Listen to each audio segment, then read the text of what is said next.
Good afternoon, everyone. Welcome back to the 2026 IRC Chairperson election. Just a quick note of welcome to our live stream viewers. We are joined today by people in the ether watching the procession today. As explained before lunch, we will now be going into our candidate remarks. This is a time when each candidate has 6 minutes to deliver remarks regarding their platform, background, vision, and whatever they want you to know. So without further ado, I will start. I'll turn the mic over to Lucy Kuptana to deliver her opening remarks.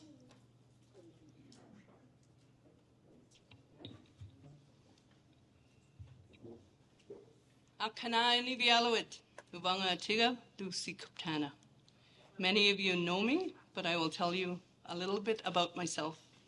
I live in Tuktoyaktuk, although I'm originally from Aklavik. I spent much of my younger years at our bush camp in the Mackenzie Delta with my parents and siblings.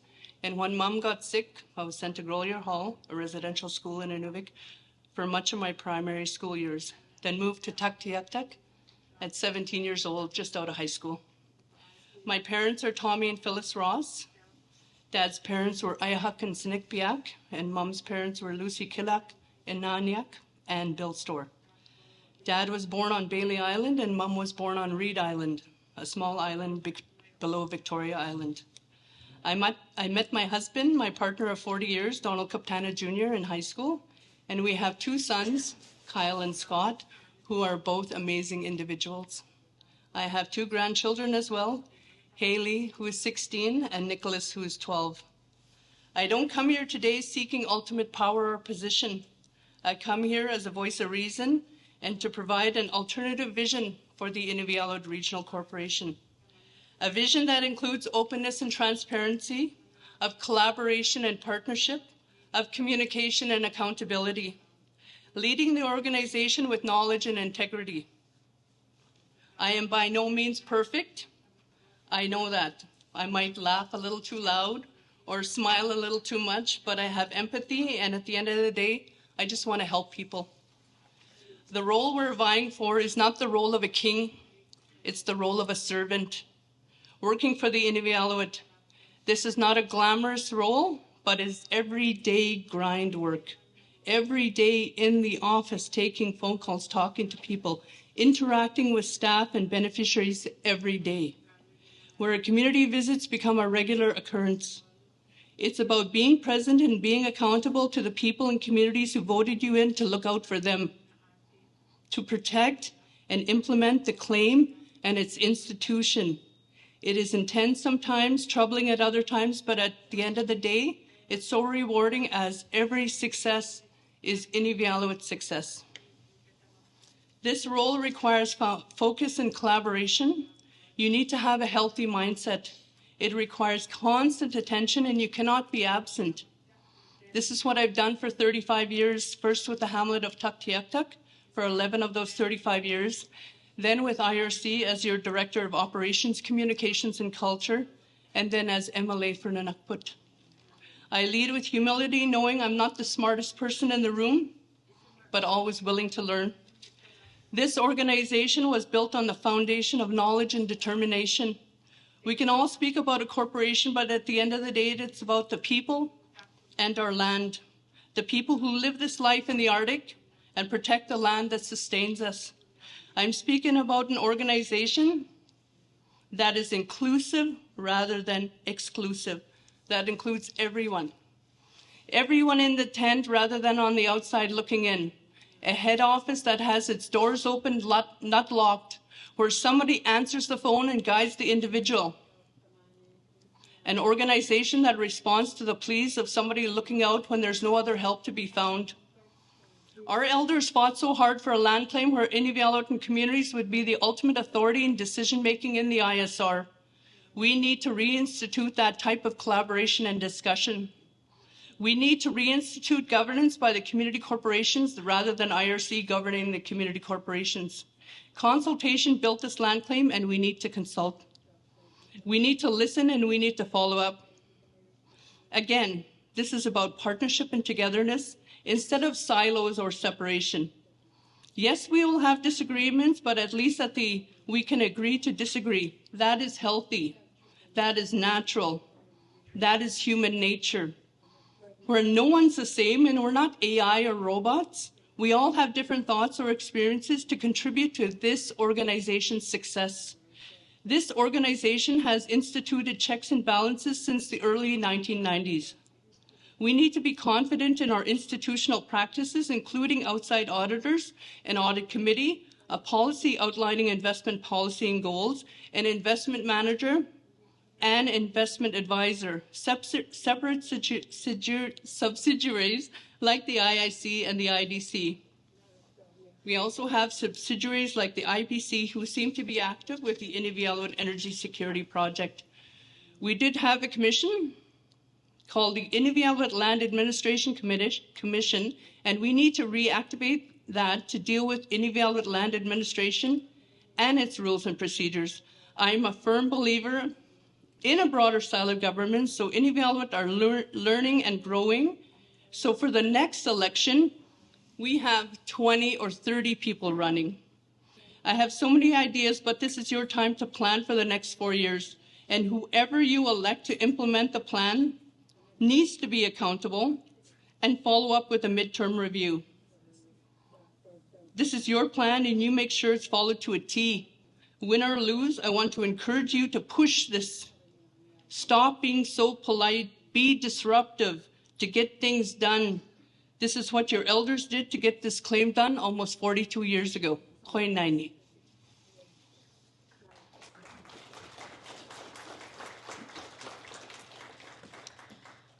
Thank you, Candidate Kuptana.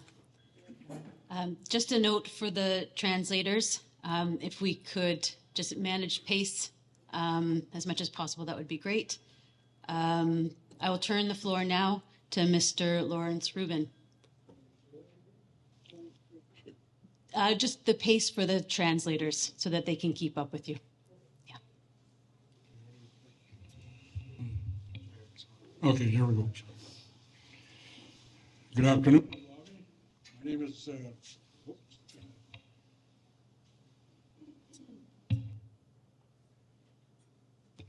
I guess I got to keep it pressed down. Again, good afternoon, Blami. My name is Lawrence Rubin. I come from the community of Paulatuk, 300 and some miles flying to the west of Inuvik. A short bio of myself. My parents were Billy and Bertha Rubin, who were quite committed to on-the-land programs, traditional people, a traditional family, nomadic. In our community, there's a good man, good woman named after them, and my looking forward for myself and my spirit is to be that person, a good man for the whole region. I'm announcing my candidacy for IRC chairman because of that. As a former chair of Paulatuk Community Corporation, my focus has always been on improving living conditions for all Inuvialuit by maintaining close contact with the government of Northwest Territories, ministers, and ensuring our recommendations are heard. I have consistently represented our beneficiaries in all community aspects, whether by engaging with federal or territorial governments or the IRC Board of Directors, to address and act on our issues, always backed by strong support from the community corporations.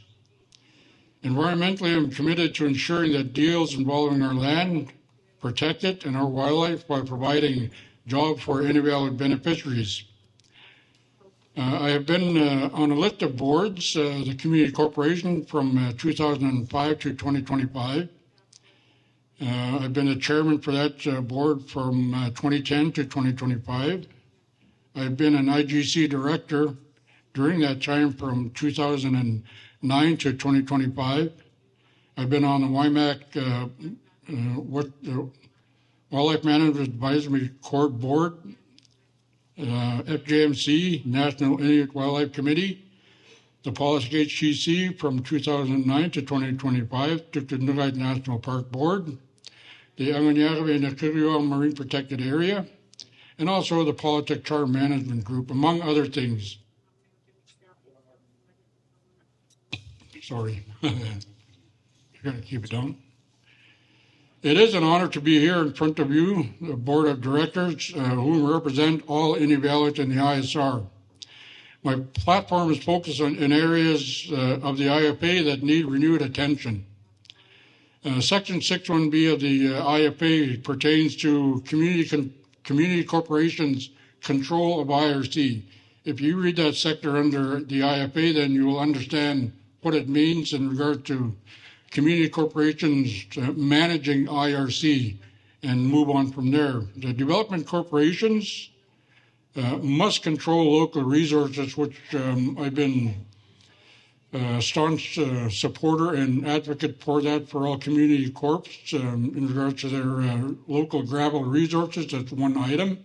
There are many other items that development corps can oversee in regard to creating local economies through their development corps. Transportation, an Inuvialuit-owned airline with larger aircraft to service fly-in communities and freight to other areas where much needed supplies are needed. Purchase other aircrafts for medevac services, as communities have stated to me that one aircraft can service 6 communities or 4 flying communities or 3 flying communities in the coastal areas at every single day. We've had wait lines so often that people at times, unfortunately, may have passed on. Working with the government. As signatories to the IFA, both the Inuvialuit Regional Corporation, the government of the Northwest Territories, and the federal government are all signatories to the IFA. We seem to have lost that contact with both governments. Although they provide us funding, we must work closely with them to ensure large projects roll out efficiently, continuously, without delay from either department.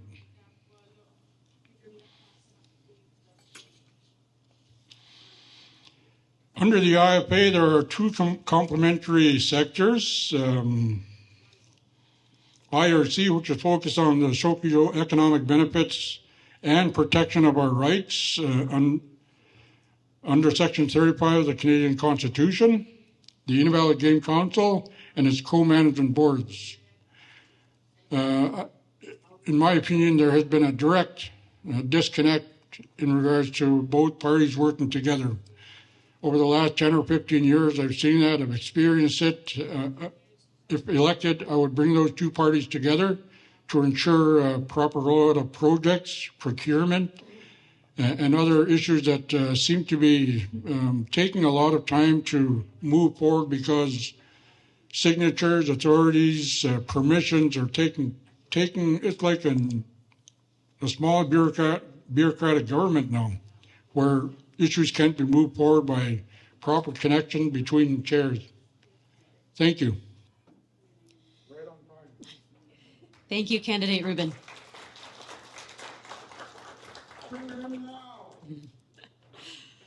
And just a reminder, Amanda is at the corner table, keeping time for all of us. I'll now turn the floor to Mr. Kurt Wainman. Hello, my name is Kurt Wainman. I'm running to be your next your chair, IRC chair. A lot has changed since the IFA was signed in 1984. We've seen some incredible success. We've also experienced much loss.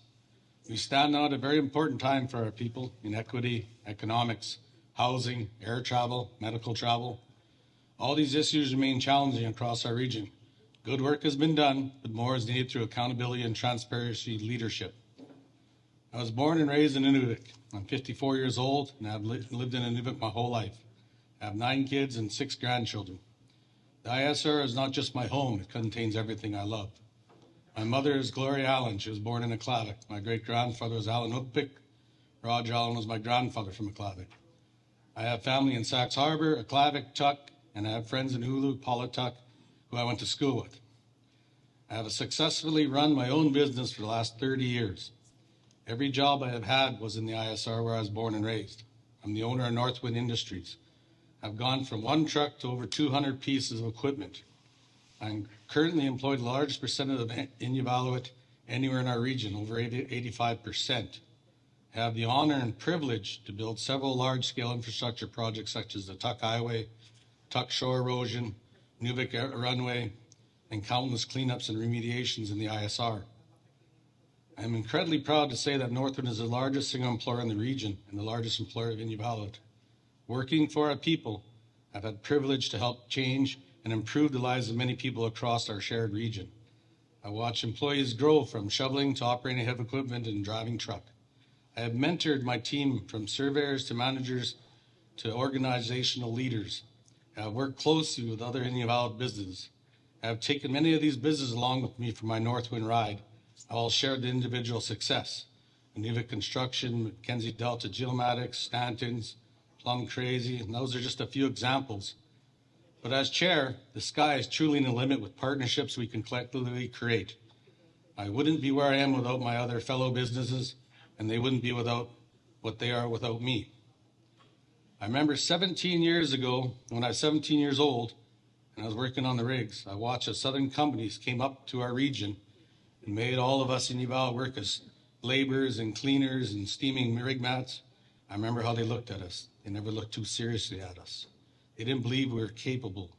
I didn't care what they thought. I know we're Inuvialuit. I know what we're capable of. I believe strongly in working together and being strongly in transparency. I believe strongly in prioritizing a region and making sure our work stays in the ISR. I only want the best for our people in our region in the ISR. I want us to keep growing. There is much more we're capable of. I have never worked for anyone before. Now I'm applying for the first time to work for you, Inuvialuit people, my first boss. I encourage you to look at this election like this is a job interview. Look at our individual track records. Look at what we have built. There was no one I'd ever wanted to work for other than Inuvialuit people. I'm no stranger to politics. I've been a town council here for 17 years, 5 consecutive terms. I was recently awarded the King Charles III Medal for lifelong commitment to my community, my region, and to the Inuvialuit. I negotiated and helped the Inuvialuit secure 33 lots for houses for our people. I want to build houses. I still do. As a political leader, I have helped secure community support for cleanups in the region. I have helped return work to our region and to our people. The spirit I had at 17 never left and never will. I believe now more than ever. I have led and succeeded in several government negotiations. We helped secure the airport runway extension for our people with rallying. We advocated for the Tuk Road and then built it on time and on budget. I am proud of everything I've been able to do for our region, and now I want to give back. I want to serve as your next chair. I've heard from people across the region. I have been listening. I've heard lots of talk of investing in our future. I heard the same talk when I was 17. The reality is that if we care about our future, then it starts with caring about right now. Investing in our people right now is the only way to invest in the future. The future is the result of the investments we make right now.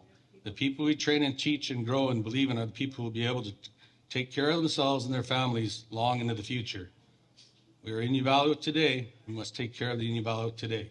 The future will be bright if we make the right investments today. For too long, the colonial mindset has invaded our region. There is a belief we must adopt the practice of colonial governments to be successful.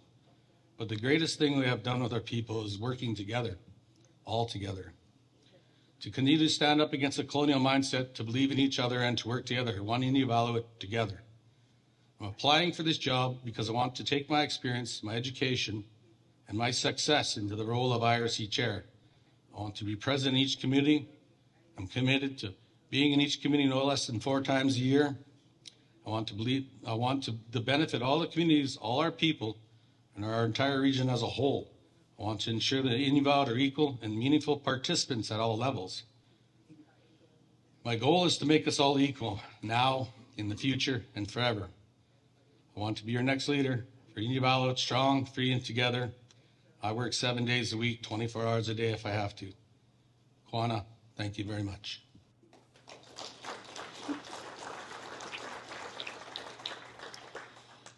Thank you, Candidate Wainman. Next, we have Mr. Hans Lenny. I'll turn the floor to you now. Ubanga Adika Inglangasalo. Welcome, and I hope you all enjoyed your holiday season with your family and loved ones. First of all, I'd like to thank our current leader, Dwayne, for all his years of dedication and commitment to the IRC, as well as all the committed staff. I'm the son of Edward and Jeannie Lenny. I graduated in 1984. I obtained a business administration diploma.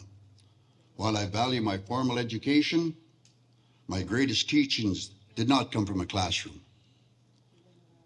They came from my parents, my grandparents, our elders.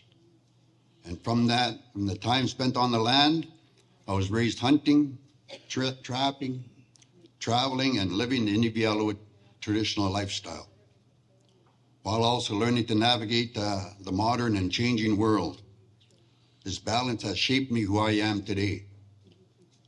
My family history connects deeply with every community within the ISR. My grandmother is buried in Sachs Harbour. My grandfather was among one of the first ones to travel with the schooner to Banks Island. By schooner, and it's because of him, Lenny River bears our family name. My grandfather is buried in Aklavik. My uncle Timothy has family in Ulukhaktok. My grandchildren have roots in Paulatuk. My Auntie Persis and Auntie Helen both have large families in Tuk. So I share this not as family history, but to show that my roots run deep throughout 6 Inuvialuit communities. I carry connection, responsibilities, and respect for each one. Because of these ties, I will represent all Inuvialuit communities equally, with the same deep passion, commitment, and respect. I understand where we came from, the challenges we face today, and the importance of protecting our culture, land, and future generations while moving forward together. While being manager of the North Warning for 17 years, we're the only native operated zone in Canada. One highlight that I'm very proud of was helping 2 Inuvialuit beneficiaries obtain the Red Seal heavy-duty mechanics license. So I know the process to excel our youth. My background with the Inuvialuit had always been co-management. In order to protect and preserve our Arctic wildlife and environment, we must take control of our waters. You can see in the news the effects of increased shipping and the effects that it has on harvesting. We need to ensure that we work with our counterparts at the Inuit Circumpolar Council and have legislation for shipping in our waters. Co-management is the backbone of our land claim. We need to work more closely so that our traditional food is secured.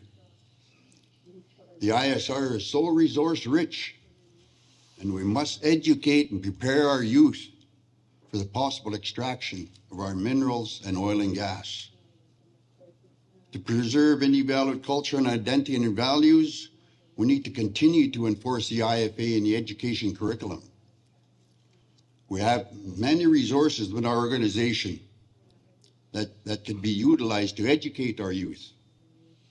We need to find a balance between the traditional and the corporate worlds. Some important issues are a possible expansion of our grocery outlet to combat food prices in the communities, increasing freighters to coastal communities, on-the-land programs for our people, attention to the homelessness, housing shortages, and the inclusion of our elders must all be addressed. We are in a position to capture the tourism industry, the Northern Lights, access to the Arctic Ocean, that can employ and then showcase our Inuvialuit identity. We have seamstresses second to none that can capture that market, can also teach our young families to provide winter clothing for their families. If elected, the board of directors will be delegated portfolios that there's a sense, so then there's a sense of ownership and inclusion.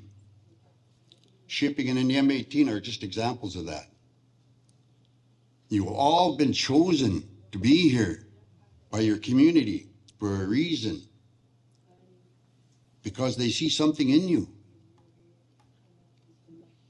And I just want to ensure that you feel comfortable to speak up for them. Because the future decision of the Inuvialuit will be made at the tables of the community corporations. I'm a big believer in employee morale. They just want to be heard and appreciated. At different levels, all levels, there will be job shadowings will be looked into, self-esteem built up, and the divisions being broken down. We must have trust and confidence in our own people. They just want to be heard. I plan to surround myself with the right people, smart, innovative, and forward thinkers. Thank you. Lastly, I just want to mention that our forefathers had visions of the future, in particular Mangalaluk. He did not accept the offering of money for their land because he knew how to provide in a larger way. Thank you, Candidate Lenny.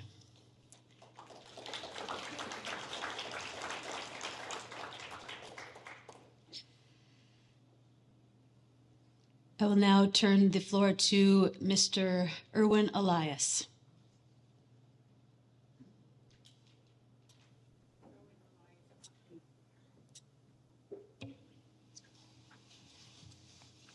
Inuvialuit.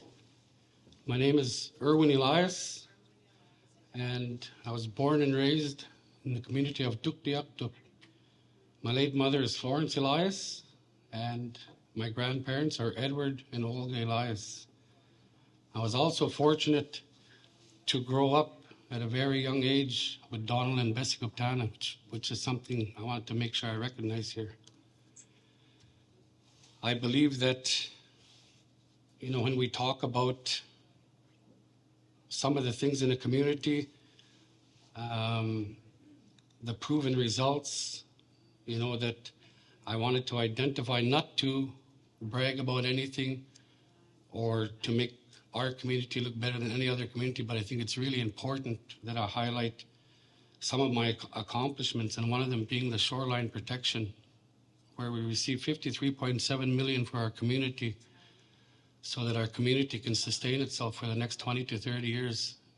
And something that we're facing today and seeing a lot of is climate change in our communities. And I know that,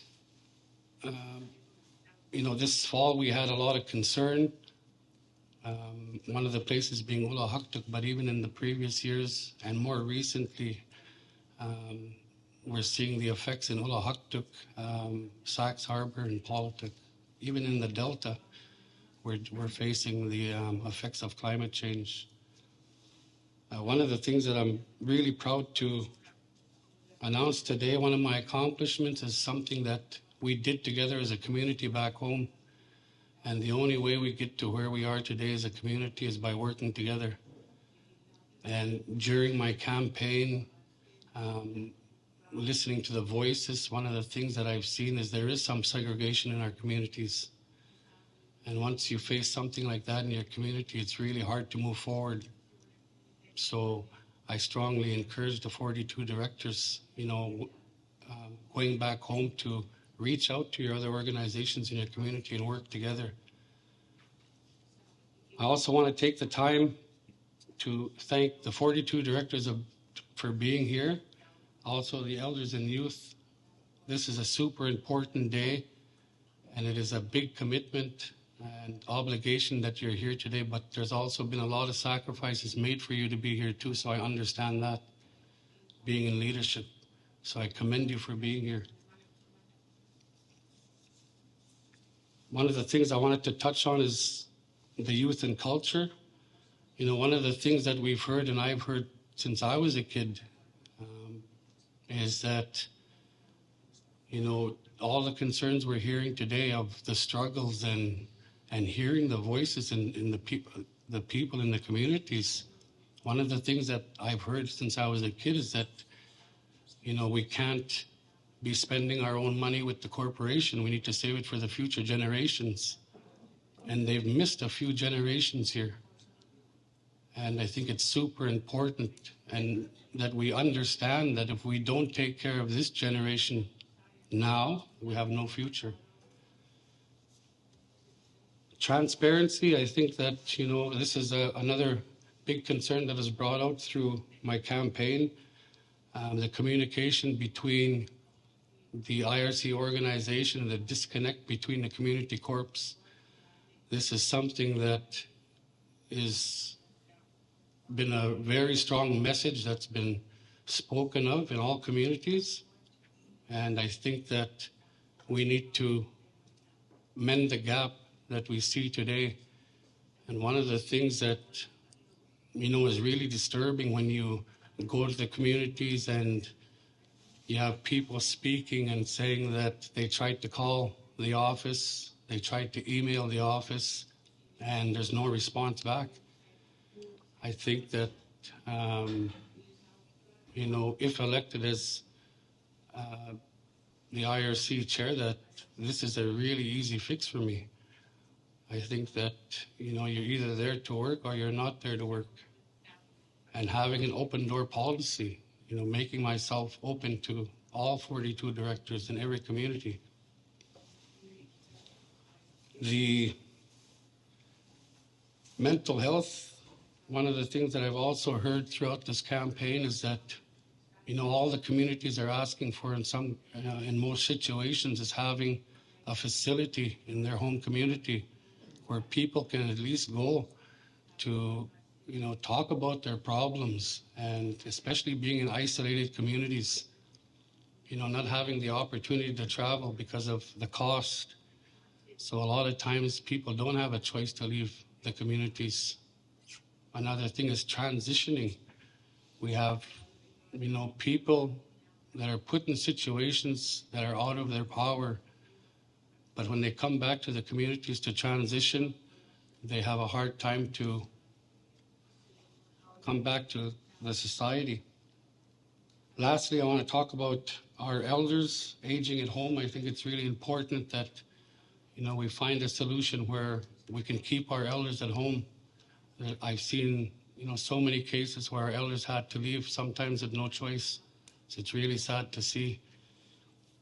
One of the highlights of my campaign, and I know this is a little bit short, but one of the highlights of my campaign that I enjoyed was the young lady named Jean from Ulukhaktok. And one of the things that she mentioned, you know. Thank you, candidate. Thank you very much.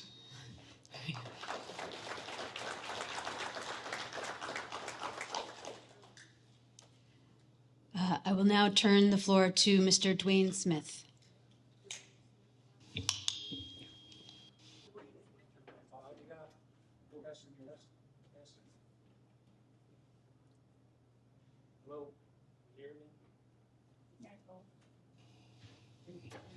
Hello?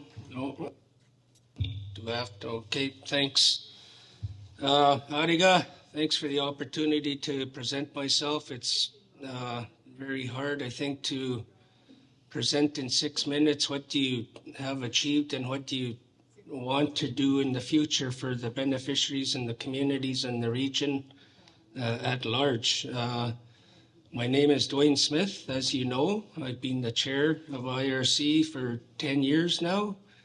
I grew up around elders, around a spot named Co-op Hill, where a lot of the first Inuvialuit and others built their own houses to control of our own livelihoods at the beginning.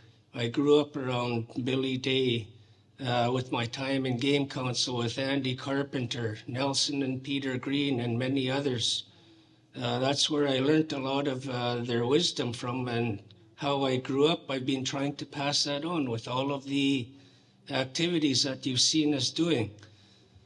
What can I say? I mean, we have more beneficiaries that we're supporting now today in post-education. We have more beneficiaries working for us than ever. And if you look around the office and in the communities, who are they? There are a lot of young people that are working for us. We've instilled that pride and identity in the beneficiaries that are working for us. We've got over 300 beneficiaries alone that are working for you. And a lot of them are being mentored and moving up as we speak. We have more programs than ever that are running in our communities, within our region, being delivered. And these are all from the strategic plan that is developed on a 4-year basis by yourselves that are being implemented. I know I'm not perfect. I'm hearing a lot of criticism from others in regards to how we could improve, but we are doing the best that we can. There's always room for improvement, especially when you're growing. But this corporation has the respect from Ottawa and Yellowknife, not the way it used to have, but look at the work that we have created, the relationship that we have with Ottawa.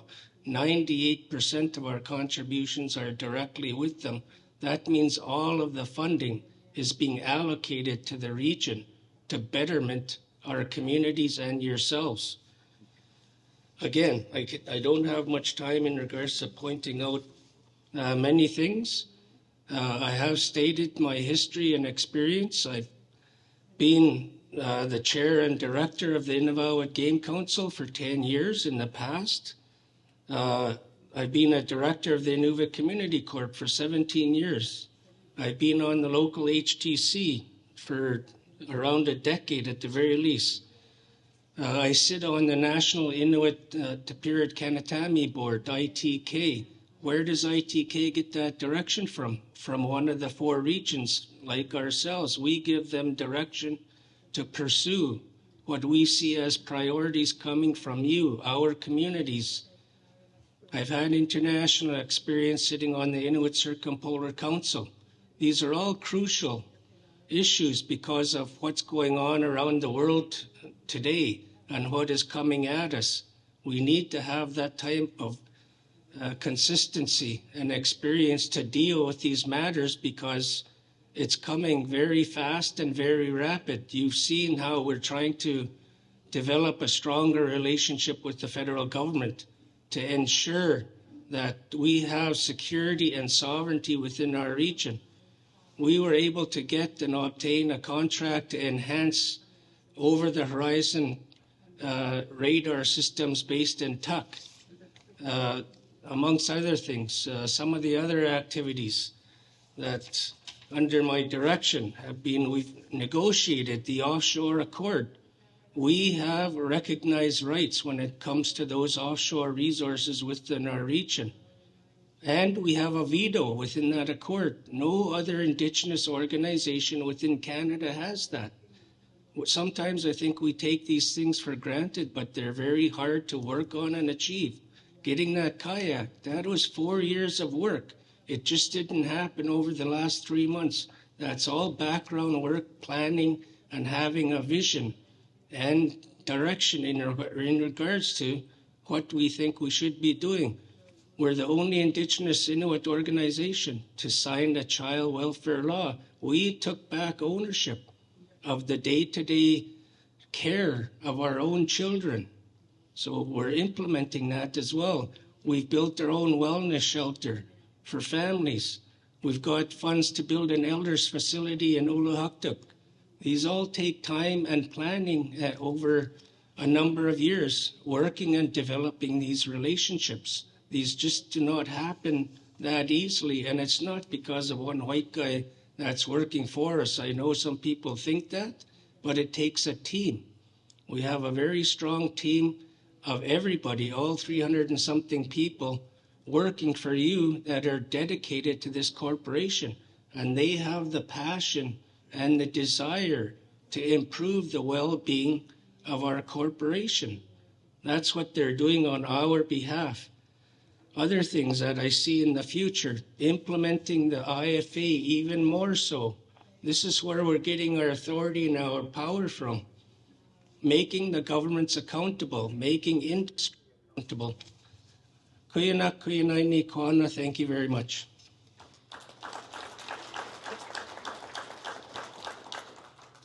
Thank you, Candidate Smith. I will now turn the floor to Mr. Brian Wade. Check, check, check. Good afternoon, family, friends, and colleagues. My name is Brian Wade. I got to take a moment to acknowledge other candidates on this campaign, on their campaigns to lead the Inuvialuit People Corporation. I am honored to be here with this group of passionate Inuvialuit leaders. I also wanted to thank you all for welcoming myself into your communities and being a part of the meaningful engagement. I can assure you that your voices were heard, and we can develop a plan to move forward together. I have been preparing for this moment for 40 years, taking the values and beliefs that my mother and elders taught me, learning from the hardships that I endured to allow me to be strong-minded, building relationships to encourage growth, and helping our communities to create peace and unity. I have seen the value and rewards that our culture and our way of life have to offer. I am a testament that it heals. It heals our mind, our body, and our soul. I owe this all to our culture for allowing me to be sober today. I am far from perfect, I am human, but I stand here a man that is driven and passionate about our people, our land, and our culture. Growing up as an urban Inuvialuit and coming home to learn our cultural ways has given me a unique perspective to be able to relate and live in both worlds. Being able to maintain my values that make up who we are. I've always been a compassionate person, feeling for those I care for and those around me. Personally and professionally, I have committed to make those lives around me easier. I have filled the gaps where people needed someone the most, fundraising for families that are burying loved ones, or fundraising for people that are in times of hardship. Additionally, I am a harvester, one that encompasses an Inuvialuit customs to feed our elders, single parents, and community. Professionally, I have taken on certain roles that I believe in and that I'm passionate about. I currently lead files including food security and the traditional economy. Within the last 10 years, I have gone from digging pilings to driving truck, working for the GNWT, and now the director of ICETO within IRC. I've continuously worked hard to provide for my family, and the last 5 years working hard for our people. My demographic is struggling. Social issues, addiction, lack of motivation and purpose, and trauma haunt my peers. I want to inspire and motivate our people. I want to share my story to show that anything is possible. I want to reach out to those who have gone to treatment and are making positive changes in their lives, to amplify their voices and encourage those that are stuck right now. The basis of my platform has been to improve the lives of all Inuvialuit, being solution-focused to improve basic human needs that our people lack. This includes adequate housing, food access, food prices, employment, education, access to our culture and language. Over the last 5 weeks, I personally invested to come to each of your communities, to hear firsthand the concerns and priorities that each of you have. The voices that board members and community members shared were invaluable.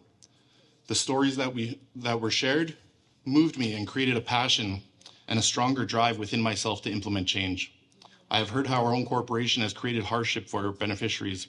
I have heard your voices that haven't been heard. I have heard families having to choose to keep their power on or buy food for their children. I have seen homelessness in overcrowded houses. I have seen language and culture disappear. The message is clear. We need change. How do we move forward? I believe that we must empower community members, community corporations, and those working in our corporate center. By hiring Inuvialuit in management roles, we will allow passion to drive the work we are doing. Inuvialuit can relate to Inuvialuit. We must give the community corporations the tool that they need to deliver meaningful programs that will directly benefit their membership. To continue to increase funding to allow continuity and retention with their employees, increase support staff within IRC to assist the community corporations with their financing, bookkeeping, and other administrative duties. We must allow community corporation staff to have benefits and vacation travel allowance. Refreshed employees are hardworking and motivated employees. Inuvialuit are social. We are shareholders of our corporation. We must have the corporate center accessible to our beneficiaries. Growing up, I used to sell newspapers in the corporate center. I would see Inuvialuit leaders such as Nellie, Gail, Mavis, and others in those offices, visiting and socializing with everybody that walked in. It was inspiring to me as a young boy. Let's return our corporate center to our people. If elected, I will commit to get rid of that key fob in the elevator. I will garbage the automated switchboard, and I'll put in employee direct numbers on the websites to ensure that we are accountable to all of our beneficiaries. Our region has a housing crisis. Inuvialuit deserve to have adequate housing for their families. Homes are the center of security for oneself. It is crucial for our positive mental health. We can build homes in all 6 communities. IRC has the funds to get started. We have contractors ready to construct them. And let's pull together and construct homes for Inuvialuit. I will commit to engage with communities to identify priorities on public and market housing options. Our elders are having to leave communities to aging care. Let's prioritize this to develop infrastructure and support so our elders can age in community. The commonality in all of this is it takes collaboration. It takes relationship with territorial and federal governments, Indigenous organizations, co-management bodies, game council, community corporations, and community members. I know that everything I tabled cannot be accomplished alone. Collaboration and understanding must be on the table, but starting with sitting at a bilateral meetings is a start. From there, we'll find overlapping mandates and construct a plan forward together. Thank you, Candidate Wade.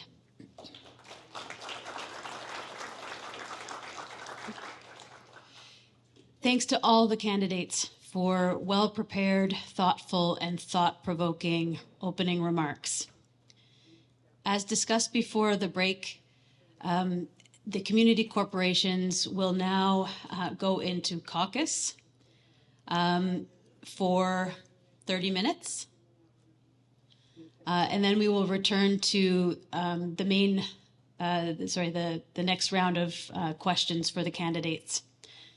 So I would ask the candidates, perhaps you can stay here, and community corporations can move to spaces where they are able to speak. Yeah? Okay. That's right. So if you want to meet in different spaces, we have the curling club reserved, and we also have the community room available upstairs. There aren't very many chairs in the community room upstairs. So if you want to sit, we can bring chairs up and help. But those are the 2 spaces available. There's also space near the pool if you just want a quick huddle over there. So 30 minutes from now takes us to 2 o'clock or thereabouts.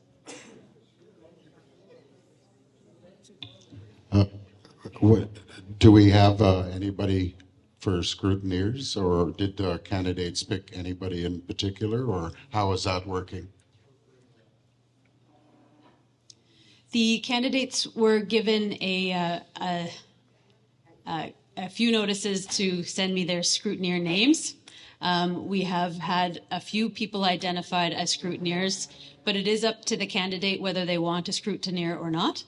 And we're still open to accepting scrutineers.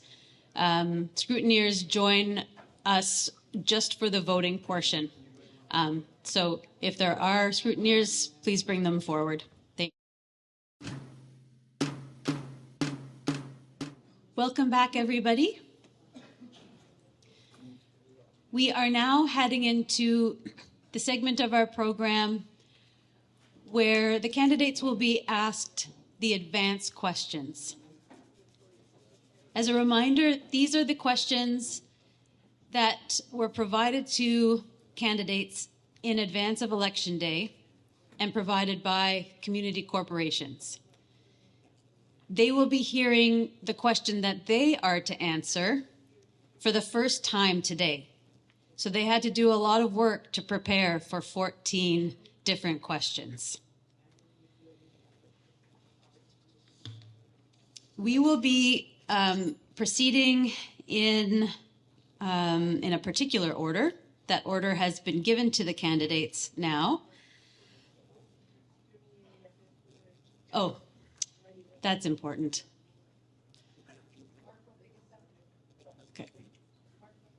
just a few more minutes. Thanks for your patience.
Thank you for making your way back to the meeting room. So I'll just quickly repeat that these are the advanced questions that were provided by the community corporations before Election Day and circulated to the candidates. They will be asked 2 questions each, and they will have 3 minutes to answer each question. Amanda Short-Reed, our valiant timer, will be signaling when the candidate has 30 seconds left to speak, and will be signaling when the candidate is out of time. And I would ask candidates to please finish what you're saying when you see the red sign or when I start to cut you off. So, without further ado, we will commence with our advanced questions. The first question will be asked to Mr. Brian Wade, and that question is, with all upcoming sump remediation and site cleanups for oil and gas, how do you plan on ensuring all smaller Inuvialuit companies are included? You have 3 minutes.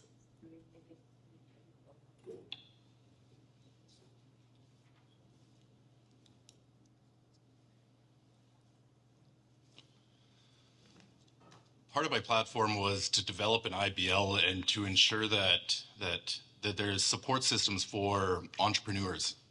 A lot of our people have great ideas, and they don't have the support to get those ideas off the ground. Something I've wanted to do is to create a system within IRC to be able to invest in those entrepreneurs, allow capital and startup to be at the discretion of ourselves. Right now, entrepreneurs are going to external organizations and government to secure this funding. So ensuring that we have, entrepreneurs that are supported, but also to create relationships. I went deeply in depth in co-management boards and game council and governments, but there needs to be relationships maintained with industry, with the larger companies that get the primary contracts, and then encourage and support our smaller businesses to get a piece of that pie. It's already been done to an extent right now. The main contractors get the big contracts, and then the smaller companies get subcontracted out. But it's just about communication and building those relationships and maintaining those relationships and supporting entrepreneurs and business owners that want to be a part of it. It also doesn't have to be community specific. We can include other communities within these primary contracts.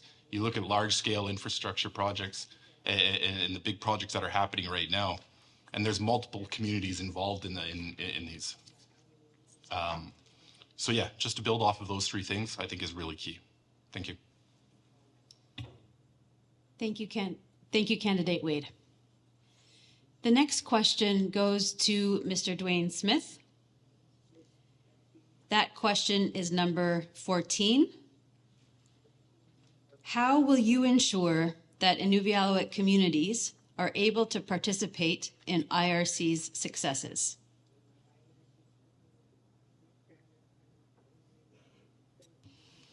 Thanks, and thanks for the question. I'll try to answer it the best that I can. In regards to how Inuvialuit communities are able to participate in the successes, if you look at what we've been able to achieve to date with the housing, the infrastructure that we're going to be building, we've been collaborating with the community corps mostly through the chairs to date in regards to the planning.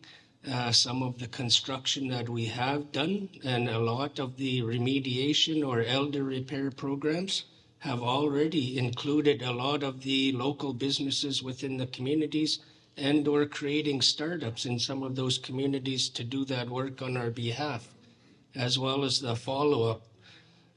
In regards to the successes, the investments into the community corps have built up more for them to have more discretionary funding for each of the community corps yourselves to undertake and initiate what you see as priorities at your community level. So those programs, those supports, those investments that we have been doing have been building up the capacity within the communities, not only as well as what was pointed out earlier, the employment within each of the communities, our elder care programs, our student supports within the schools, our community wellness workers, etc. That's all building capacity for each of the communities and yourselves to deliver what you see as priorities and important programs right at the community grassroots level. And again, there's other initiatives that we have been doing, raising key issues, needs to either the territorial or federal governments for other infrastructure like docks, like airstrips. We were able to get a commitment from the federal government to improve an airstrip in Sachs Harbour, but we did not have the support of the GNWT. They said they had to fix up all of the airstrips within the NWT, so we lost that funding. These are examples of what we have been trying to pursue to improve the well-being in the communities. But again, we're having pushback in regards to our own governance and what we see as priorities. Self-governance, look at what we're taking on, and there's more that we see as moving on in regards to building our capacity moving forward. And a lot of that is going to be right at the community levels. We are building community complexes that are going to include early childhood facilities. We're going to need staff to look after those buildings. We're going to need staff to look after the children within your communities. These facilities are coming, and we have been looking for lots to build these facilities. And again, I've heard comment that not all of this information reaches the grassroots level, but we do put it out there in our press releases, etc., our notices. Thank you. Thank you, Candidate Smith. The next question goes to Mr. Irwin Elias. That question is question number 6, which reads, what are your priorities when you become chair the first year and why?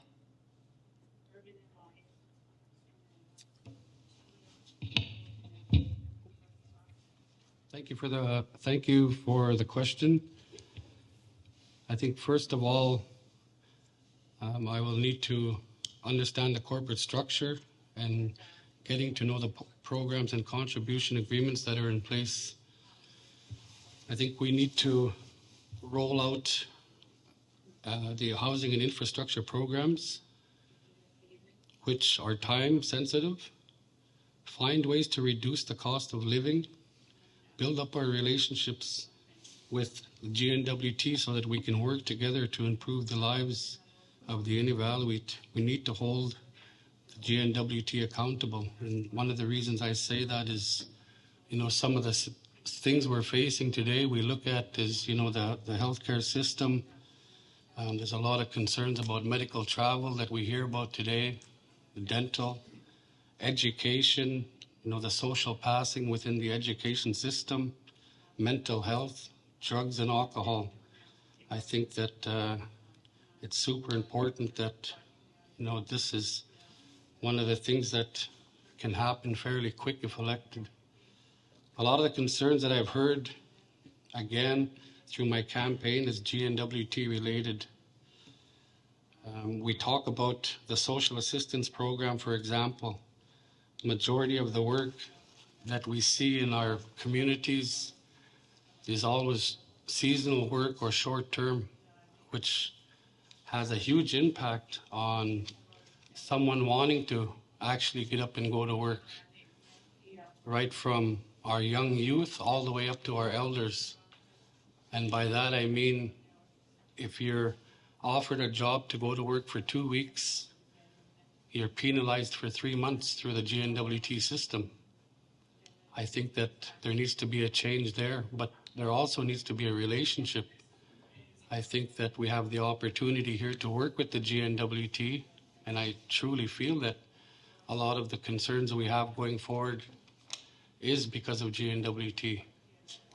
So I think that, we have the capacity within the corporation to deal with a lot of these issues.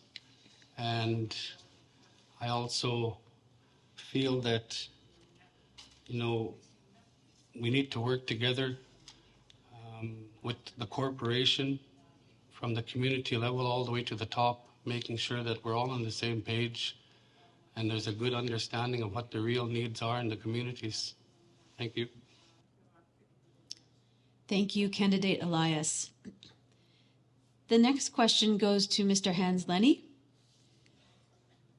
That question is question number 13, which reads, what are your plans for addressing the high cost of living in Inuvialuit communities?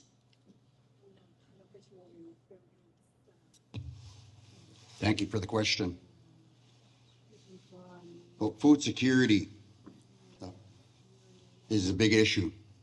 Fuel, the cost of fuel to go out harvesting, and the power just to keep the lights on in your house. Those are big issues. We have a food mail program that is an option through Stanton. I'm not sure who's all taking advantage of that, but it's there. We need to utilize that a lot more to get to the outlying communities. The M18 is coming. What are the advantages for the homeowners? We need to get those details down and get it to the homeowners. The high cost of fuel, we all know it. We go buy fuel for our truck just to get to work, just to go to the grocery store. All that is everyday lives of people up north. So we need to put a plan in place to lower all that. We have so much here that's offered in the ISR that could be more utilized. Just M18 is one of them. Agriculture is a program through Food Banks Canada. I've heard stories of the elders growing their own vegetables in Aklavik. This was before Inuvik was established. Why can that not happen here? Have it homegrown. It could happen. You just got to think outside the box and make it work. Recognizing that entrepreneurships and education are avenues for self-sufficiency. We need to have better income for our people, setting them up for the proper jobs so they can afford these houses. Stop reliance on governments. We need to break that cycle. That's what we need to do. Have our youth look at other opportunities. We can provide more resources to train entrepreneurs and get educated. Again, underutilized. Yes, our education department and training department, they are a good group there. They have lots of ideas. We just have to communicate it out and get it to the people out there. We are so resource rich. It's coming. We just need to harness it, lower the cost of living for our people, and get the right people on track. Sit at the table, make the plans. Thank you. Thank you, Candidate Lenny. The next question goes to Mr. Kurt Wainman.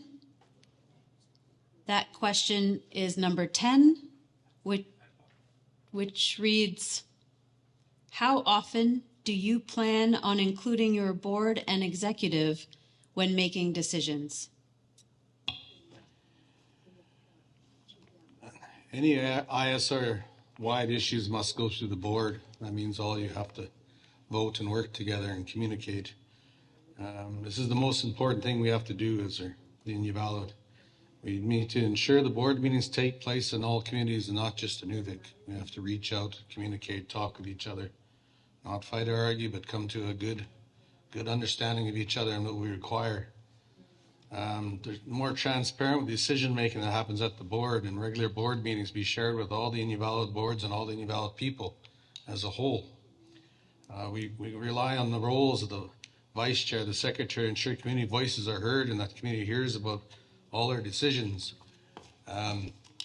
Meetings can be held quarterly in each community instead of just the main place of Inuvik. Open up the chain of emails, communication, phones. There's so many ways of communication today. There's no reason not to ever hear everybody's voice, even if you can't make a meeting. There's 100 ways of social media. There's so many ways to make decisions and communicate. If we can't, we can use Zoom meetings if we have to. If we can't fly and you have to stay home with your sick children, but there's ways to communicate properly and effectively and get the message across so that you're all heard properly. That's the biggest message I hear, is that you're not being heard properly. And I want to hear everything. If I'm the chair, I want to hear every concern, every need, and I want to see every community. I expect to hear from you, and if you don't, you'll hear from me because I'll be asking the questions. It's not acceptable. It's a two-way street. Questions, answers. We have to actually communicate and be effective communicating. Without effectively communicating, we won't get the proper decisions and not financially be sound together. Being sound together means we're financially responsible to our people, and we can do good things together. Big projects, small projects, any projects we want to do, any place, any region, any community. We want to do things like, communicate and build stanchions in every community. We have stanchions in these other communities, but no one's brought that forward. Why is it in half the ISR and not the rest of the half? There's things we got to communicate and talk about. I heard about our airline. That's the first I heard of it was now, but we have years to communicate and bring it across your boards, ways to fix it. Biggest thing is communication, meetings, and reliable communication from all of you. And like I said, if I don't hear from you, I would be calling you. Thank you very much. Thank you, Candidate Wainman. The next question goes to Mr. Lawrence Rubin. That question is number 3, which reads, how do you plan to spend the money we secured a few years ago to provide housing within Inuvialuit settlement region? Thank you for that question, Kate. I say this, and I respond to you with a little grief. Got a message on one of my brothers living down in Toronto, and unfortunately he may have passed. But I'll answer that question. How do you plan to spend the money that was secured a few years ago? And mind you, the spending has already been in place. The money that was identified from the federal government was in a large number, about $110 million, to provide local housing or enhance local housing with the government of Northwest Territories. Unfortunately, the partnership that we have with GNWT is non-existent in that regard, leaving us in our communities, split between, who gets what. The intention of this funding was to provide housing for all 6 ISR communities, which currently is in place, such as community centers in Paulatuk, Ulukhaktok, and other communities that haven't been identified yet. Community of Tuktoyaktuk has been receiving units through the all-weather road. I just saw a posting last week of a women's shelter or a men's shelter being put in place in Tuk. So that spending has already taken place, but to address further spending of that money, we have to come up with a plan in regards to our coastal communities, because transportation, as a lot of you know, with the sea lift has always been hit or missed every year since we let go of that company quite a few years ago. The territorial government has been quite absent in regards to listening to our coastal communities that require sea lift. If they fix that, if we fix that, communities can benefit from that through identifying times of seasons that are more beneficial to sea lift in our coastal communities, so that we can provide enough units per season until we finish that funding. But it still creates another problem in regards to operations and maintenance. That money is only there to build units. How do we go about utilizing or creating funds that we have or should have in regard to operations and maintenance? Because as you see in every community, GNWT, the federal government, and even homeowners' units are dilapidated over the last few years. Thank you, candidate. So I hope that answers your question in part. Thank you very much, Candidate Rubin. The next question goes to Ms. Lucy Kaptana. That question is question number 12, which reads, how do you plan to promote contracting opportunities for Inuvialuit business owners in Inuvialuit communities? Thank you. Thank you to the community corporations for the questions. And again, thank you for the opportunity in providing these questions ahead of time. Working with Inuvialuit companies and businesses in the ISR is really important that we have that communication utilizing our Inuvialuit business list. This is an important tool that the Inuvialuit Regional Corporation has and should be updated. It was quite a busy program back in the early 2000s when oil and gas was robust in the Inuvialuit settlement region. And we can retool this Inuvialuit business list in consultation with communities, especially small businesses. Right now, we're finding that we have 2 large companies in the ISR, and they take up a lot of the business. And I think we need to do more, especially for our smaller companies that need that type of support. We can provide supports through ICEDO and ICEDO initiatives. We used to do that in the past, and perhaps we need to revitalize that. We talk to the board and see if that is part of our strategic plan with the 42 directors. But there's opportunity there, and there's people that want to have a small business rather than working for somebody. They want to work for themselves. So we need to provide that type of support.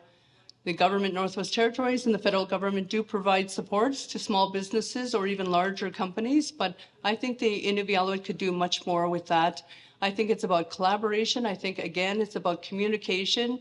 There's a lot of outreach that needs to be done, and especially with Inuvialuit Community Economic Development Organization, or ICEDO, we can do a lot more with this. Thank you very much. Koyanani. Thank you, Candidate Kuptana. With that question, each candidate has answered 1 advance question. We will now move on to the second question for each candidate. The first of that second question goes to Mr. Erwin Elias. That question is number 2, which reads, how do you plan to strengthen collaboration with the Inuvialuit corporate group? Thank you for the question once again.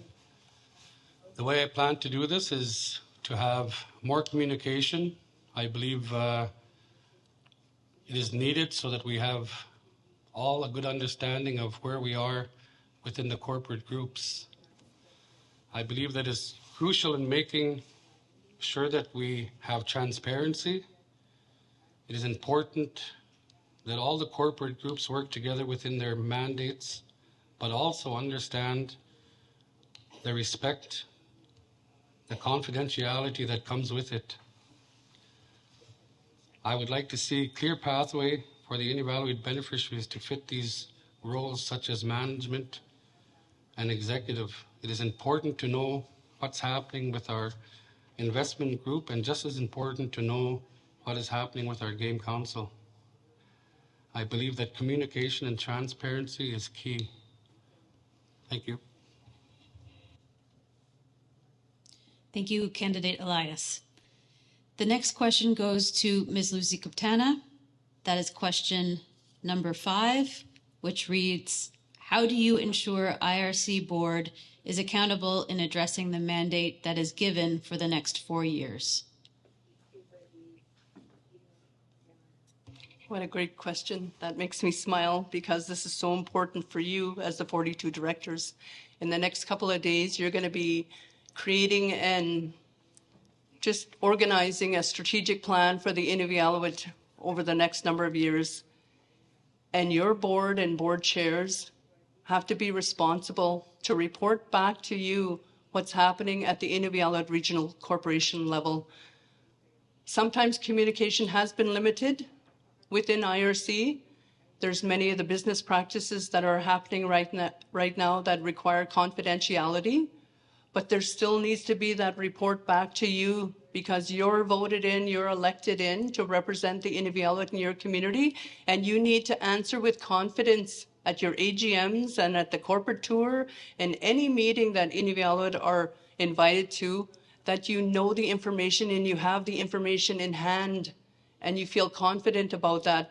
I think the strategic plan is something that we could have a midterm review in a couple of years. I think that corporate tours report on the strategic plan. That is really critical, that when the IRC is coming to your community, you should expect a report on the strategic plan and what has happened since the 42 directors meeting. That's something that's very critical. Also, communications, we need to make sure that we have our newsletters back after every board meeting. I think Inuvialuit appreciated that, to have that information at hand. But accountability is important, and it shows through elections. And you have elections every December. I know there's been some talk about the election process and the timing of the elections, and that's something that the 42 directors again can talk about. But again, a strategic plan, a midterm review, more information, more communication like newsletters after each board meeting, and also corporate tours and community visits. Have those conversations in your community about Inuvialuit activities. Koinaini. Thank you very much, Candidate Kuptana. The next question will be asked to Mr. Hans Lenny. Pardon me. That question is number 11, which reads, how do you plan to support better food security in the ISR?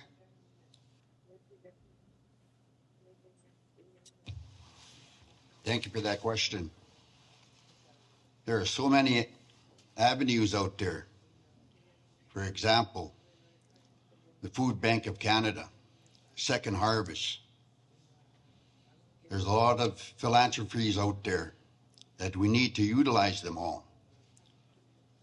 We can provide more education on harvesting. This could include supporting a traditional lifestyle project that's associated with harvesting.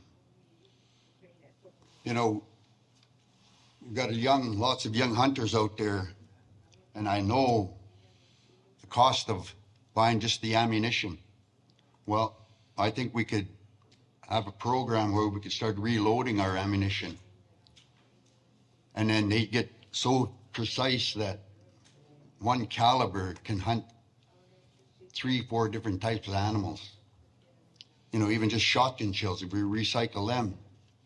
Have those products available, so then the cost would lower down on that. And just having the pride of doing that all for themselves and feeding their family, that's the main thing too. We need to work with harvesters to support their efforts and recognize them. That's the best feeling in the world when you go out and you share your harvest. You get a true heartfelt thank you from an elder because they want that traditional food. I tried to pass that on to our young harvesters. You can get no other bigger thank you than that, having to share your traditional food. We can also work together and harvest with harvesters, support them with their equipment. You know, that's a big burden. You're always buying parts. Lots of the parts are even made up of our own people. That's how innovative we are. You know, Inuvialuit rarely gets stuck.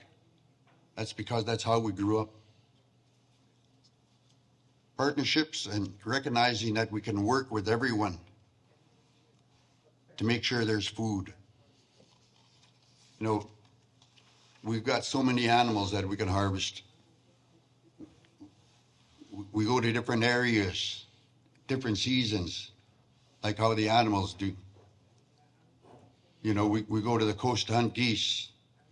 We go to the Mackenzie to get our shubak. We move from season to season. And that really helps, and we educate our youth to do that just so we can put more food on the table. Thank you. Thank you, Candidate Lenny. The next question goes to Mr. Lawrence Rubin.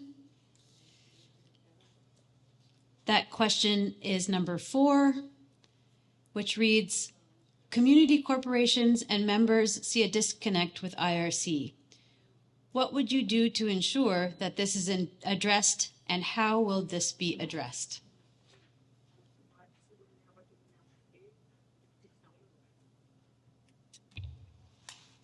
Thank you again, Kate. More or less a two-part question. Community corporations and members see a disconnect with IRC. You know, I see that also, and many of you who sat with me on the Inuvialuit Game Council have seen that disconnect in that part. So working together to improve that disconnect, to have the IRC chair, to have the Inuvialuit Game Council chair sit together, communicate on a monthly basis, identify issues between both the Inuvialuit Regional Corporation, who encourage socioeconomic benefit for all 6 IRC communities, and also the Inuvialuit Game Council, who ensures food security, who ensures that our animals are protected, that our environment is protected. That disconnect needs to be rectified. That disconnect needs to be addressed immediately. For such reasons as Inuvialuit, that should have been well placed years ago, but there has been a disconnect. Other issues between IRC and the Inuvialuit Game Council and other corporate departments have been disconnected for quite some time. In all my years sitting with IRC, I have never sat directly with the Inuvialuit Development Corporation. There's a disconnect there. So in regards to that, how to rectify that is to get all chairs, all subcommittee chairs sit together, congregate in one area and discuss everything under the IFA that connects all groups together, not only IRC and IGC, but all other co-management boards. All other boards such as IDC, Inuvialuit Investment Corporation, IESP, get all those leads together and sit in one place and say, we fixed this problem. But mainly getting a connect back to the community between IRC and its boards. Who actually should control IRC? That's the way I see rectifying IRC and its disconnect with all 6 ISR communities. Thank you. Thank you very much, Candidate Rubin. The next question goes to Mr. Dwayne Smith. That question is number 9, which reads, how well do you understand the IFA?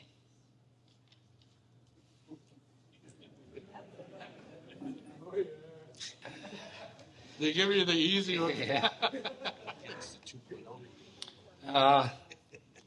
Well, thanks for the question. It reminds me during break, somebody was asking me what I used to do before I got into this, and I was a wildlife officer. I used to visit the communities and conduct different business, and it reminded me why I brought up Peter Green was going there to Paulatuk to go over the books, etc. With him, and people of Paulatuk knew how Peter used to keep everything in very huge books, accounting, expenditures, etc.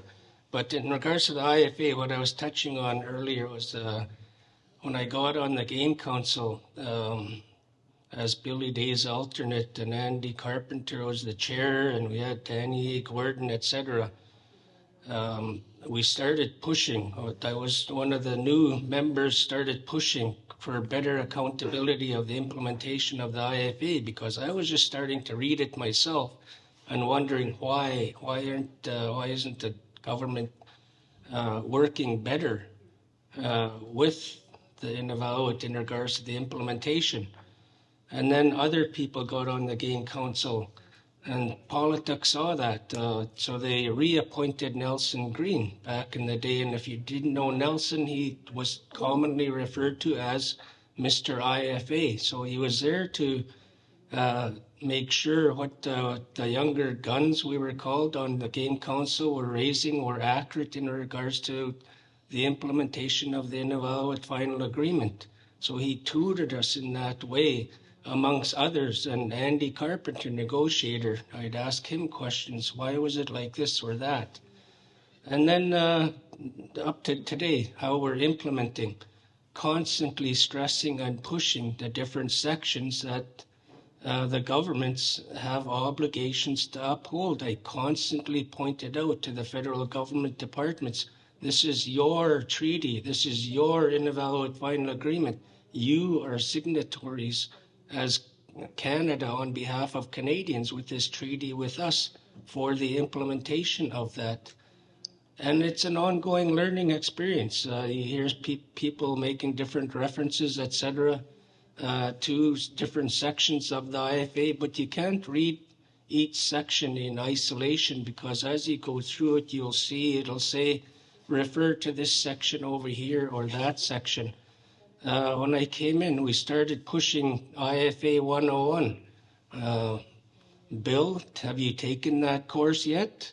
We're pushing for IFA 201, etc. And we were breaking it down by section to provide a layman's understanding of each section of the IFA. People can learn that. Thank you.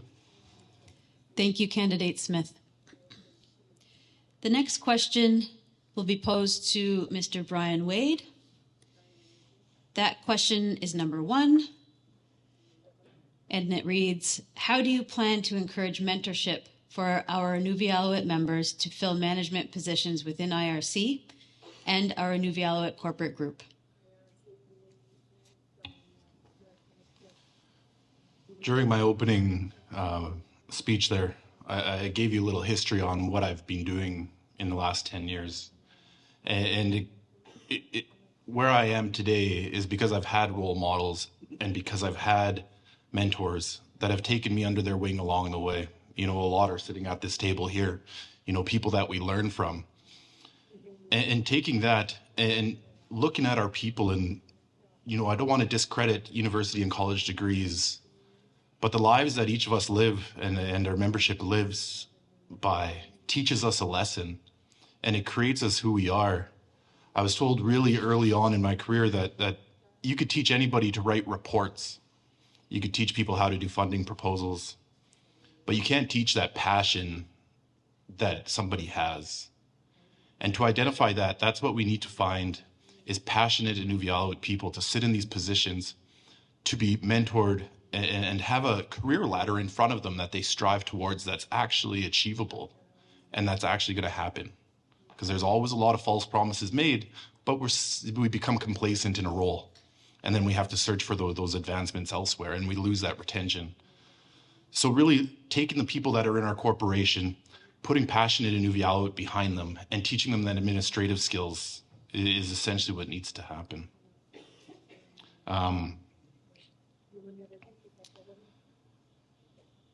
Creating opportunities that our people are passionate about, our people that they're knowledgeable for,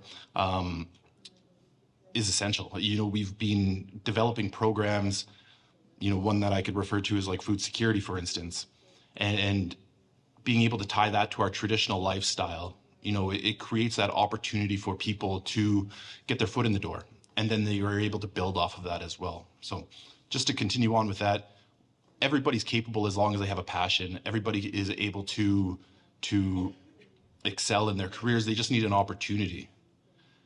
A gentleman told me that actually hired me, said, if I do my job correctly, I'll put myself out of a job. And he was a non-beneficiary. And I believe in that, and I hear that every day in my head, that's the approach that people need to take when they come into our corporation and they see young Inuvialuit people who are passionate, is to get that young person in their chair so that they can lead. Thank you. Thank you very much, Candidate Wade. The next question will be asked to Mr. Kurt Wainman. That question is number 7. It reads, how committed are you to fulfilling the required workload of this position, and how do you plan to manage and meet the workload demands of this position? Well, everyone here knows me. I work 24/7, 7 days a week. I never give up on anything I do, or any boards I've ever been a part of, or anything I've ever negotiated. There's always a way to debate. There's always a way to make things work.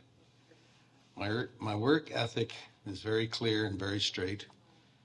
Communicate, work hard, and you can't get it done, work harder, communicate more. That's all you can do. As a board, you bring your boards in, you bring all your boards together. For one, have fun, okay? Like this is supposed to be fun too. Like you got to be serious, you got to communicate, you got to have fun, you got to make your jobs and everything work together. And at the end of the debate, I'm hoping that you all come to the same conclusion and the same ideas, and do it the proper way. It's my work ethics have always been teamwork. Teamwork with everybody. I've been successful with teamwork. I've mentored a lot of people. I'm willing to help. I'm willing to share ideas on investments, on work ethics, on everything under the sun. I like working with my administration. I like the teams to be straightforward, transparent, clear. And I like to execute jobs. Execution's a big thing. Taking a job only halfway is not good. In this position, as a leader, you have to lead your people into the future. You have to lead everyone into the future, and you have to lead together. I built teams. I'm very passionate about getting the jobs done. I know how to delegate. I know how to mentor. I know how to communicate. I've done all this to be successful in my own business. Now I want to pass the knowledge on to everybody else. And if I can pass the knowledge of my 30 years of success in business and my 17 years in politics, I'm sure we all can work together and we can make a common goal of success together as the Inuvialuit people. As these 42 directors, you pull together at that in leadership, you'll have nothing but success. We all go towards the same goal. We know what we want. We know what our communities need. We know we need food. We need stand-ins every community. We got half it covered. I'm big on that. Our planes, communicating. Their boards bringing everything forward to communicate properly. Like I said, I work 7 days a week. My phone's always on. My email's always on. The door will always be open. The biggest thing is communication and working together. Thank you. Thank you very much, Candidate Wainman. That concludes our advanced questions segment. Big round of applause for our candidates.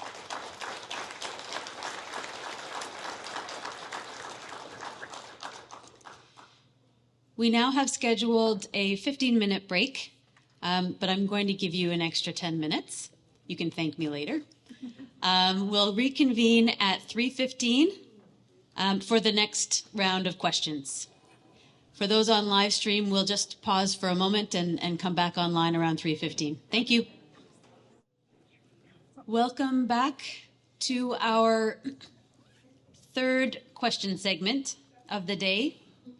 Thank you for your persistence and your continued attention to the questions and answers. In this segment, candidates will be called upon to respond to questions from the floor. These are questions that the community corporations have generated and will pose to whichever candidate they decide to pose that question to. The candidates will have 2 minutes to answer each of these questions. And we will be moving community by community in a manner that ensures all communities have the same number of questions that they are allowed to ask of the candidates. So for the first round of questions, we will proceed in the following order.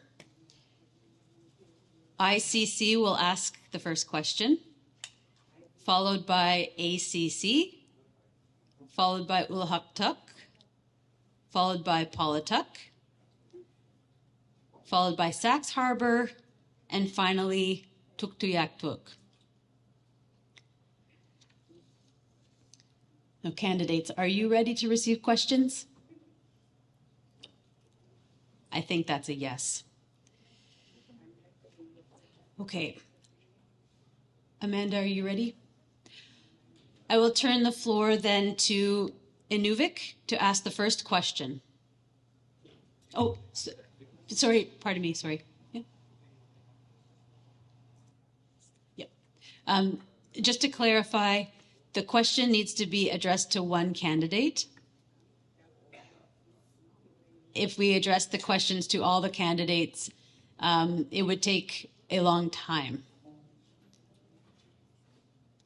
So I'll turn the floor to Inuvik, please.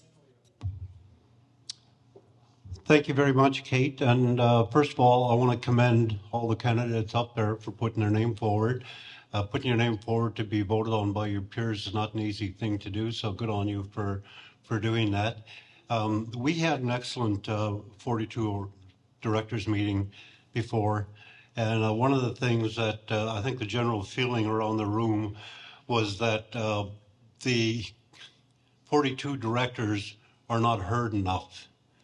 And we understand that our chairs are members of the Executive Council on Inuvialuit Regional Corporation. So what we had proposed, and we're going to see if we can move a motion to that effect, was we do a midterm review.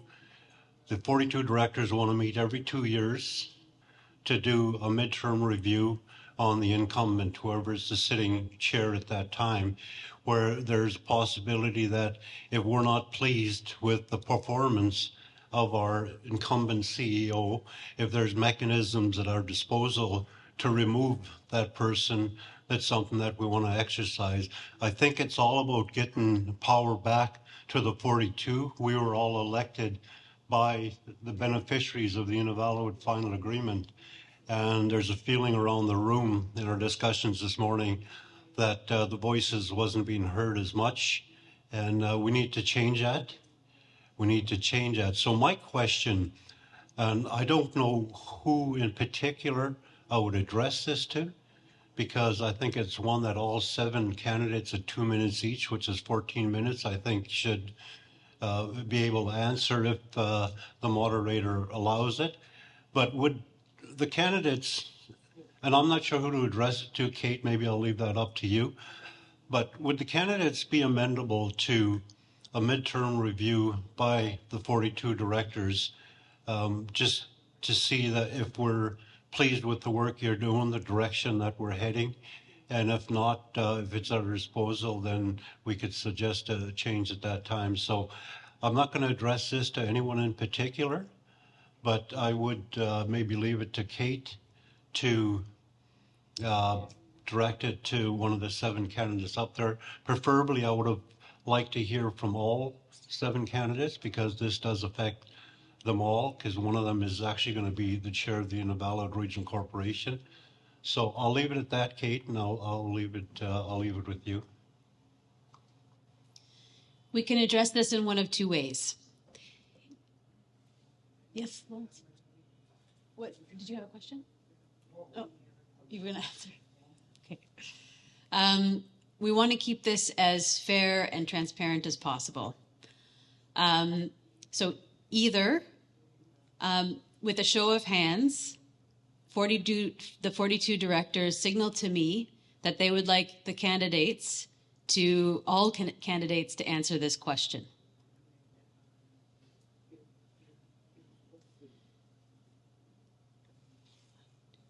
Keep your hands up. Okay, it looks like we have support for that. So I am going to now use my numbers to draw an order.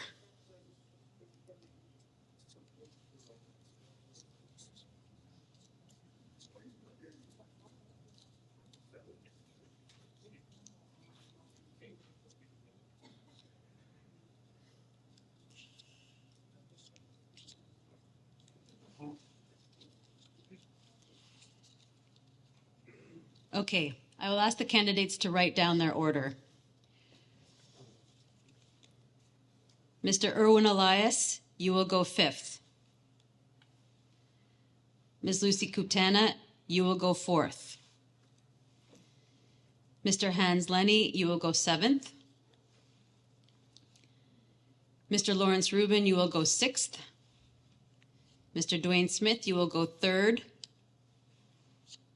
Mr. Brian Wade, you will go 1st.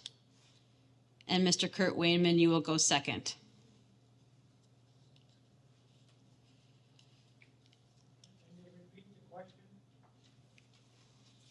I will ask Mr. McLeod to please repeat the question. Repeat the question? Who's your favorite NHL hockey team? The question was, would the candidates be acceptable or amendable to a midterm review by the 42 board of directors to judge your performance in your first 2 years of your term?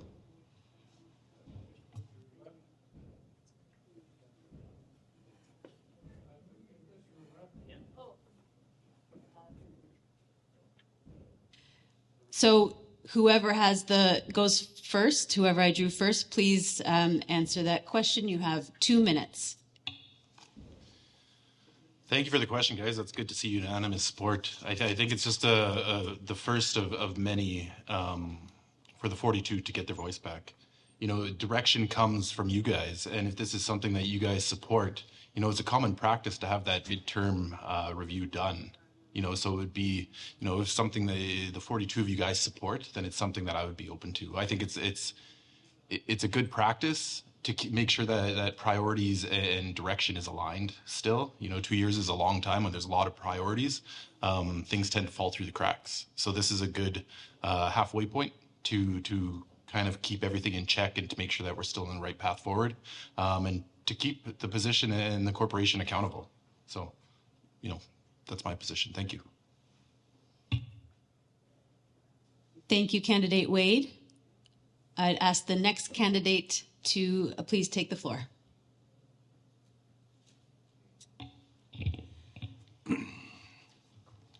Well, it's all about structure here. If I become your chair, I'm your employee. And every good employee or every employee in this high ranking of a job gets a 3-month review. and then you get a yearly review. You get performance reviews. On top of that, there could be reprimands, there could be communication, there could be improvement calls. The board can create a board between all 42. You can create an employment board for the chair to be accountable to each community and discuss things. It's kind of a loaded gun because not everyone can be happy, but if you can put a board together to make a decision on a performance view and a commitment view of the job, that'd be the best way to go. The structure, if I become chair, I'm an employee of all the Inuvialuit.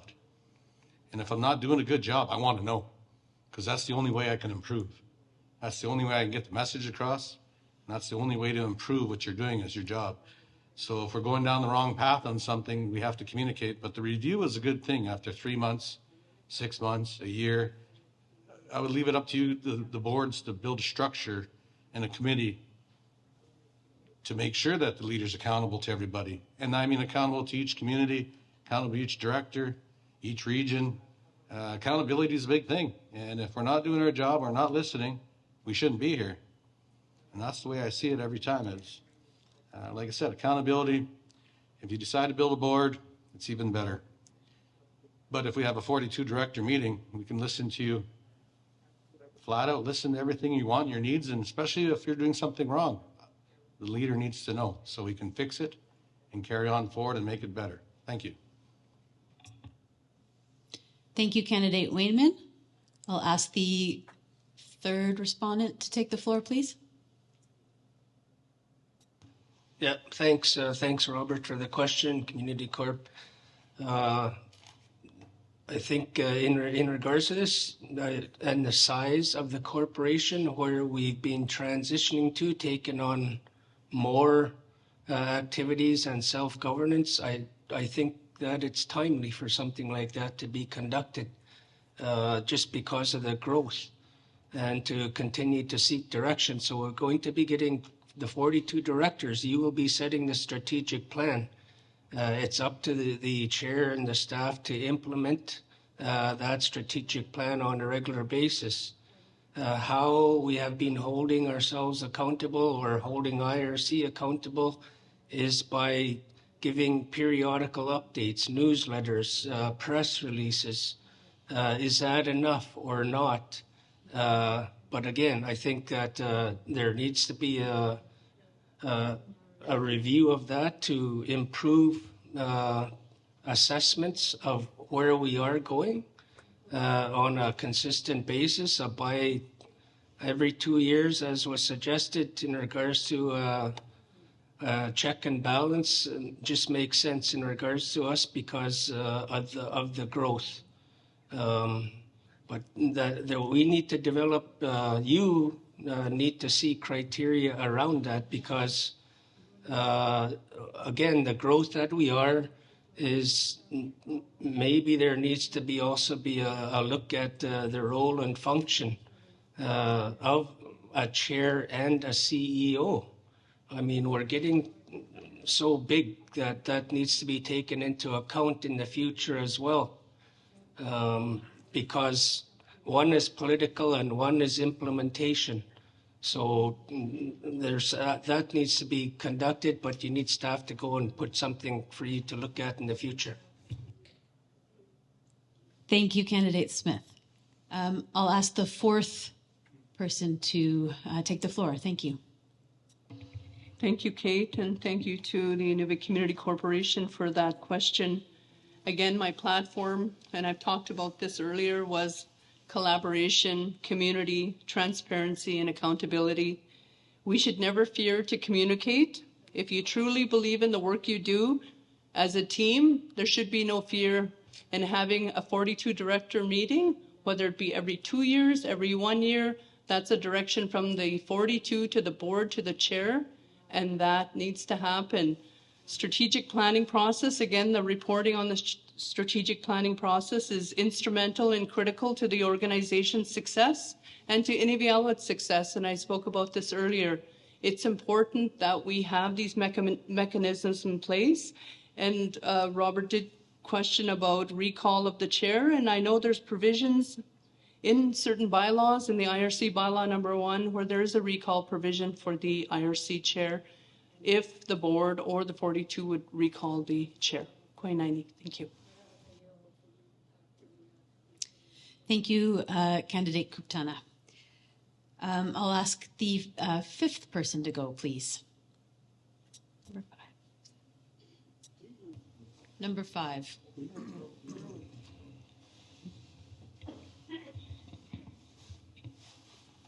Thank you for the question once again, ICC. I think that this is a great question, and I also believe that this is a strong statement as well. I've been through this process in the past as the mayor of my community, and one of the things that it does hold, whoever's in leadership position, the leadership position, accountable. And it's the same structure we use when hiring staff. At the high level, like hiring an SAO, we have a evaluation that takes place, and I think that this is one of the things that it could lead to.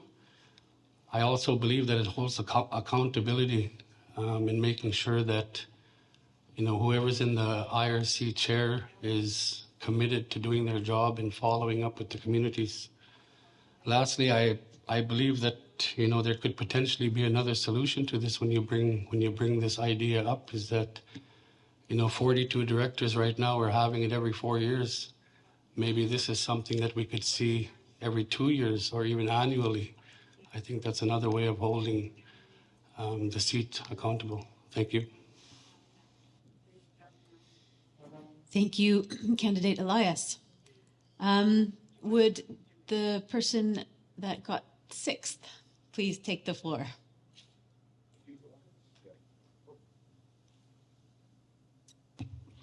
Thanks, Kate, and thank the Inuvialuit Community Corporation for that question. Through experience in my time with IRC and also the Inuvialuit Game Council, there are policies and bylaws that are created through both departments, through the HTCs and the community corps. Understanding that through the HTC, we have a review of every appointment that's in place, including the president of the HTC. Along with the community corps, that should be in your bylaw that states you have a review of your chair annually. In regard to the term, it could be a 2-year term, it could be a 3-year term. But you annually have a review of your current sitting chairs or presidents annually, and that proves out it's worked well. In the environment of the Inuvialuit Regional Corporation, yes, it should be, because the term is 4 years, there should be a midterm review. And I agree with that. The board, you guys, 42 directors, should create a policy or put in motion a resolution that would address in this meeting a 2-year review. And I would be happy to see that, and I'm all for that. Understanding that on the other side, the Inuvialuit Game Council also has 42 directors. They at times try to address 42 director meetings, and they do reviews also. So yes, I agree with a midterm review, and I'm good with that. Thank you. Thank you, Candidate Rubin. And our final respondent, please take the floor. Thank you, Kate, and thank you, Inuvik Community Corporation. The strategic plan is going to be the guide. We're going to be setting this. So this is where the review will happen. Communication is the key. We need to know if we're not doing the right job. There will be, that provides accountability. That accountability is going to be transparency. We need to get that across. We need to work it out as a group, because we're all going to be making the decisions together. Someone's got to bring it up, where if there's a problem, address it. The sooner we address it, the sooner we could fix it. Right now, we would be in a situation. Look at seven people here. to me, that seems they want change. We shouldn't come to this. You know, this will keep them accountable. And working with the whole group right here, that's going to keep it that way. We have to have the open communication. That's the only way we're going to be accountable.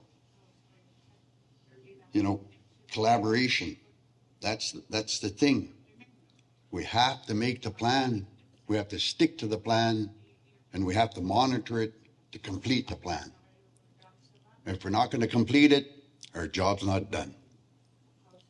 So it's going to come to everyone here sitting here. You should all have a say. You should all have a voice. And if it's not working, speak up. Thank you. Thank you, Candidate Lenny. We are moving now to the Aklavik Community Corporation for their question. Daigu Kuyanaini.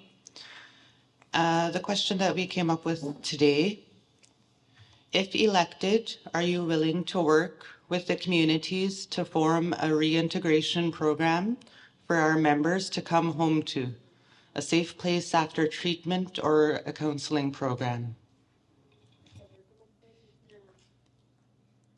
Is this question going to be directed to all of the candidates as well? Okay. I am going to draw names again.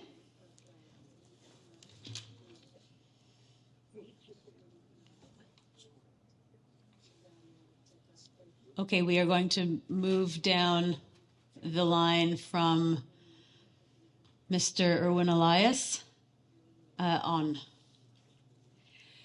Could the Aklavik Community Corporation please repeat the question? Yes, if elected, are you willing to work with the communities to form a reintegration program for our members to come home to, a safe place after treatment or counseling program? Thank you for the question. Yes, I think it's super important that, you know, when we talk about transition homes, or, you know, someone trying to recover from, you know, being somewhere down south for treatment, coming back to the communities, and there's a lot of communities right now that don't have a place to go. So, you know, again, it's, you know, a government system that to me fails, and then the people come back to the home and there's no place to go, so they go back into the same situation. I think that it's important that the Inuvialuit, you know, find these places that we could bring to the communities so that we can have a place for people to transition. And the same thing with counseling. You know, I think that we need more counseling support in our communities. We don't have much of these services throughout the ISR, and I think that's one of the reasons why we see this failing. Again, I mean, we've seen people a number of times come back home wanting to change and putting in the effort to change, but there's nothing at the community level. And I think it's important that, you know, we can use the infrastructure funds to put the infrastructure up in the communities, but also using our own people so that each community has someone they can relate to for the counseling part. Thank you.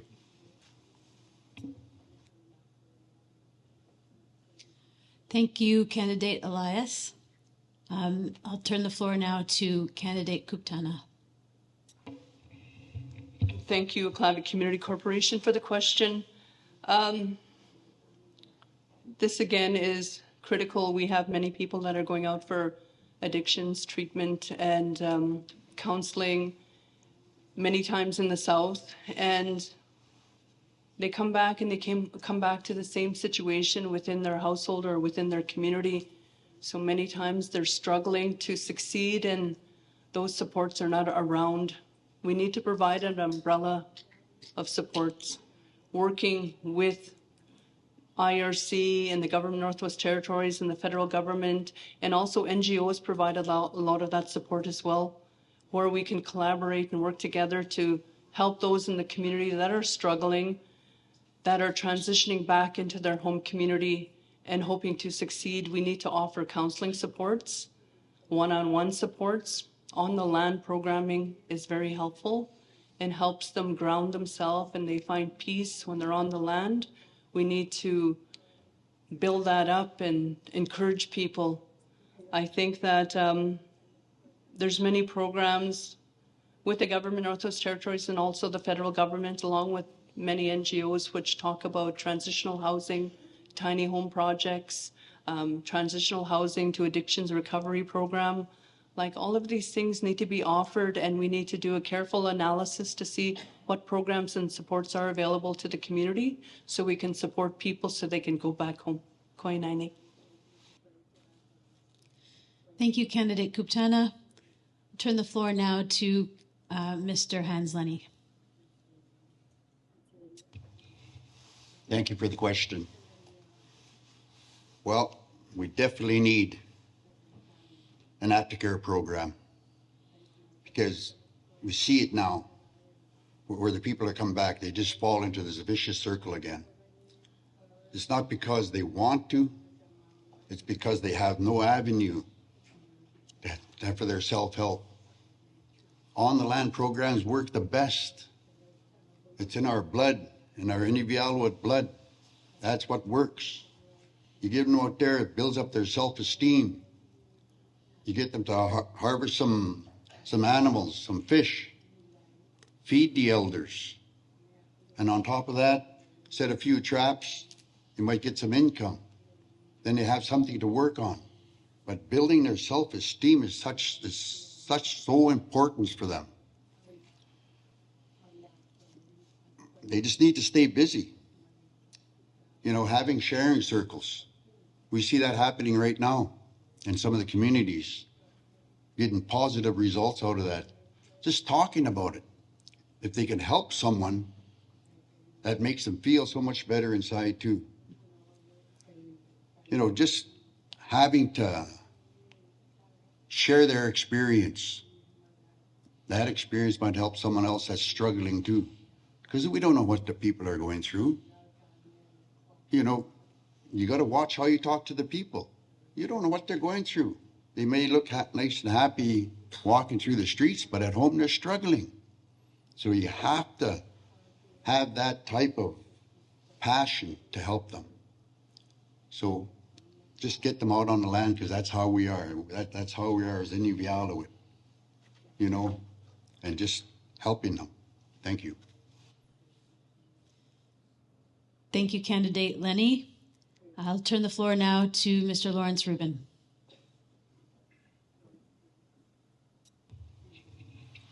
Kuyainaini Aklavik for that question. I see Aklavik as a prime success example for all other outlying communities in the region because of their efforts to bring children out on the land, to bring family members out on the land, to bring members who have gone through treatment back out on the land. And I've seen through the reports of your chairs over there at the IRC and the Game Council level, I've seen the success. You are a prime example of success. So yes, recovery programs in small communities like Aklavik, Ulukhaktok, Sachs Harbour, Paulatuk, they're much in need. And I'm not ashamed to say that I'm a recovering alcoholic. I haven't had a drink of alcohol since 2007, but my experience was in returning to that state was I needed help. It was non-existent. There was no place I could go to. Some people may laugh at, men need shelter, men need help. They do. It's not only women. Men need help. So I've been through that. So recovery plans or recovery programs that are in place should be exampled by communities that address that, communities that lead that. IRC does have a lot of programs such as Brighter Futures, which is, yes, it's a good program. to address, but we need prime examples, we need good examples, and we can apply them to other communities that need that help to benefit the communities, more to the flying communities where individuals can't get out because they have to fly out. It costs the government a lot of money to get them out, so they're stuck in the communities and meeting with councillors that come in from out of town. And basically, that's it. So thank you for that question. Okay. Thank you, candidate Rubin. I'll pass the floor now to Mr. Smith. Hey, thanks, Aklavik, for the question.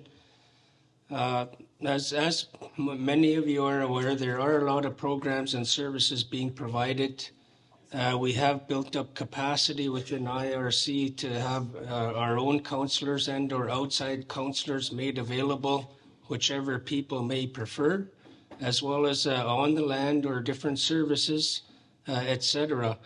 It's also been pointed out by the IRC board members themselves that once we build housing, once, I can't say, sorry for saying I or IRC or whatever, but once houses are built within the communities, there was a request to keep at least one for different purposes that the community corps would look after for immediate needs of people that have, where they need to have a facility like that to go to. We've got the facility. We worked with the TCC in regards to getting the funding for the facility that just got to the community there. But I would also say that we would have to get the data. We would have to know how many incidents we're dealing with, how many people have a requirement for this type of support over a longer period of time, so we know what we're looking for in regards to providing that support. If there's 100 people a year, that sort of thing, etc., because that would give us an indication of the type of facility, the type of professional services that we would need to provide. And then I would have a draft recommendation put together. The health and wellness staff would go to the communities themselves and present it to you to see if this is the right direction and get your input so that we could get clear idea as to what we want to do for implementation. Thanks. Thank you, candidate Smith. I'll turn the floor now to Mr. Brian Wade. Thank you, Aklavik, for that question. This is one of those scenarios where the regional approach has to complement the community approach. You know, every one of our communities have people coming back in that have sought help, and I'm a firm believer that idle hands find trouble again. And when you say program, you know, it's not just infrastructure that's needed. It's a whole program and community approach to it. And I think we really need to support those that have come back. We need to, like they said, integrate, you know, on the land components to it and cultural components to it to fulfill that soul, that void that's needed. But taking an Inuvialuit approach to it and not a colonial approach is key. You know, there's on the land programs that are run that are very colonial. You know, when I go out on the land, it's very much different. And I know that there's liability issues and stuff like that, but we have to have that Inuvialuit lens. And I think that's really the key is to create a mentorship. You know, nobody can stay home alone and be successful. You have to have somebody that you aspire to be or somebody that's there at 2 o'clock in the morning to phone you. So when you say program, I support it completely as a whole, not just infrastructure, but as a system that our community has so that these people can rely on it. Thank you. Thank you, candidate Wade. I'll pass the floor now to Mr. Kurt Wainman. It's a great question. It's something I've been involved in for 5 terms of my town councillor seating. The entire time, and everyone here would know Delta House we used to have once upon a time. Our entire time we've been asking for a new Delta House so we can heal our people. We're building transition houses right now in the community of Inuvik, which means we can do it in our other communities. My entire life, though, I've seen people leave and come back, and exactly not so long after they come back, fall off the wagon. We want another Delta house. We want transition houses. You know, it's a thing I've seen for so long, and I have some guys that are friends of mine that have entered in this, and I've helped and dealt with. You know, like, but we need a rehabilitation center, and we need one now. Times have changed. Things in this all our communities have changed and accelerated, and all you know that it's accelerated to the worse, not to the better. The transition house will help us heal our people. We get a rehab center, we heal our people. The transition house will help us keep them surviving and going and using counselors. It's something I've been asking for 10 plus years. And I've seen a transition house being built here lately, and I hope they succeed and finish it so that these people do not have to fall back in their same roots, and we can help our people. There's so much that can be done locally here. When the people leave, it's not fair to send our people south to heal.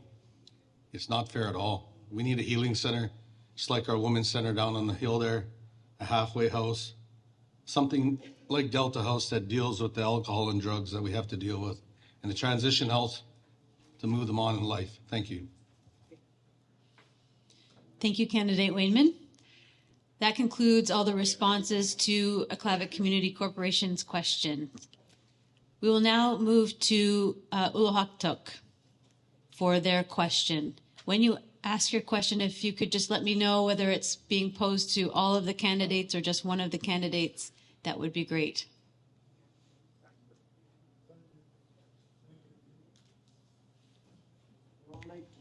Kwana. Kwana Kate, our question we would like all candidates to answer also. If elected, would you be willing to make changes to the IRC housing program where we have a program in place to help elders do home repair? But it's not only elders that are homeowners back home. We have some young people, and they do need help just like the elders, and also just being able to get into housing where that would alleviate some housing issues where young people are helped out in getting their own homes. So that's our question. Thank you, Colin. I drew numbers while the other questions were being answered. So this question will be posed in the following order. First, Lawrence will answer, then Dwayne, then Brian. Fourth will be Kurt. Erwin will go fifth. Lucy will go sixth, and Hans will go seventh. So I'll turn the floor now to Lawrence Rubin.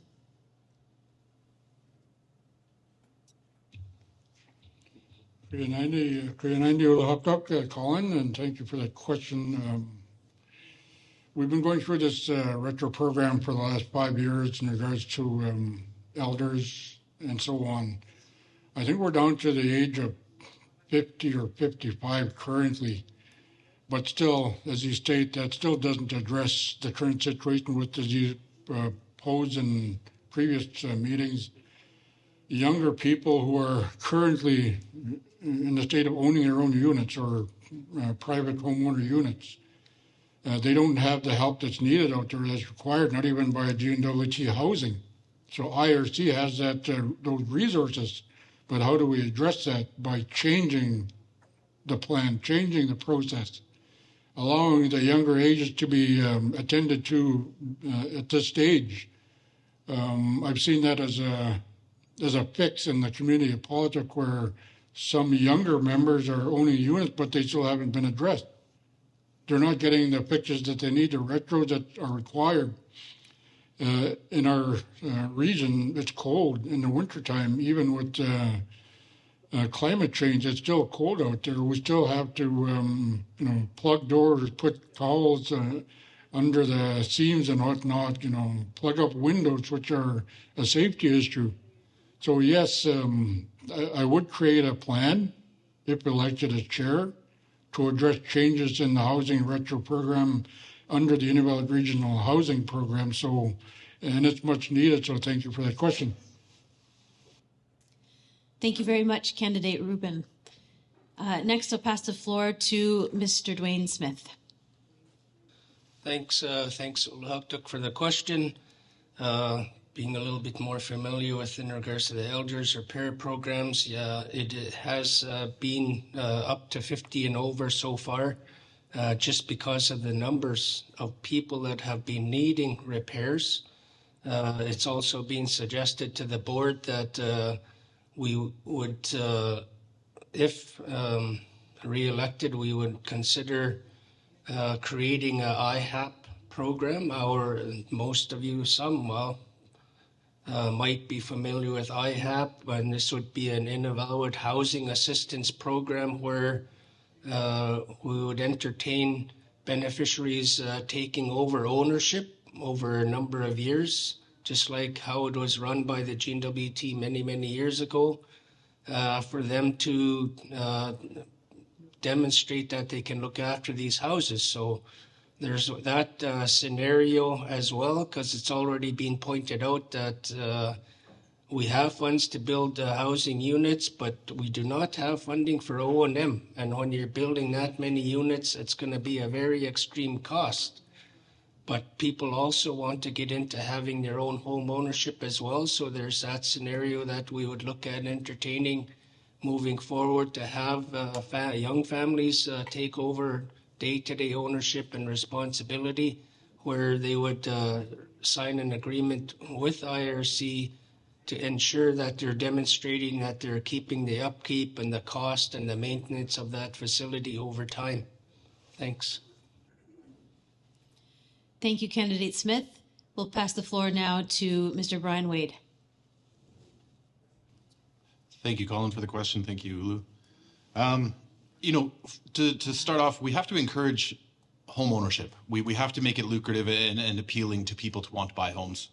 It's natural progression. When you're in public housing, and you work your way up to market rent and then possibly home ownership, that's the way it's supposed to be. But we're not following that progression because it's not lucrative to own homes. It's too expensive. It's hard to get repairs. We have to alleviate that onus, and we have to make that transition easier for people. Under the current repair program, what I heard a lot of was that there's no accountability on the work that's being done. There's worst case scenarios that are happening. They go in to fix something and something busts, or it's not done properly, and then they're left with the cost and the hardship that comes along with the repair. So we really have to dial in on quality work being done. Making it easier for homeowners, building capacity in the trades in communities, that will alleviate, people having to fly in and do home repairs. Also awareness in current existing programs for home ownership through, NWT housing. What programs are currently available and how do we set it up? I know I looked into it one time and you had to have a credit or cash to debt ratio and all of this stuff that a lot of people don't understand. So let's start educating our beneficiaries and preparing them for home ownership. And with new housing that's coming down the pipe, that's up to you guys on what it's going to be. Is it going to be public housing or market rent or home ownership? That's the decision that, the 42 of you will have to make. Thank you. Thank you, Candidate Wade. I'll pass the floor now to Mr. Kurt Wademan. Thank you for the question. Home ownership, buildings, infrastructures, everything that we get grant money to build has always been a problem. O&M has never been included. So we're set up for failure all the time. It's something that has to be, when we build these new houses, our old houses, that we have to structure something that covers O&M. And it's something I know a lot about, actually, because I'm a big pusher of this building alone here.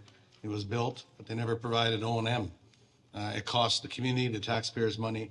It's the same thing as building all new houses in all the communities. If we don't include O&M, we're setting up people to buy houses that in 10 years, maybe the house gets outdated and we have to update it for the current situation, the current community and the problems. But O&M is never included. It's something we have to design into our home ownership, into our grant money, into our building of houses, into our infrastructure buildings, because we always get the money to build stuff, but we never get the money to maintain it. And they don't realize the cost of these communities, what it costs to maintain. I mean, that's something we have to be clear between the government, the Inuvialuit, and everyone, that O&M has to be a part of these deals. And it also has to be a part of, we build these deals, we build these houses. It also has to be a part, we have to include the older houses, because that's all we got there. That it's expensive, and we have to improve that scenario. I'm a big guy on building things for free, doing things. It's not necessarily free, but building all kinds of stuff. But I'm also big on needing operation and maintenance money so we can have sustainability in your houses. Thank you. Thank you, Candidate Wainman. We'll turn next to Mr. Erwin Elias.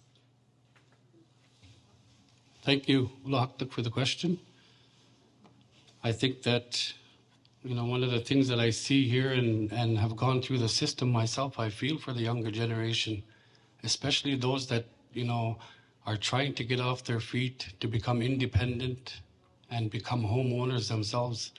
I think that it's super important that we recognize that, so that the younger generation or the younger adults that are taking this huge step need to be supported to be successful along the way.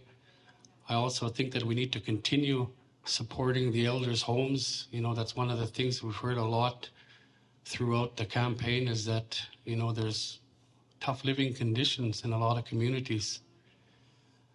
I believe it's time to start supporting, anyone who makes that step in the younger age group to make sure that they succeed and,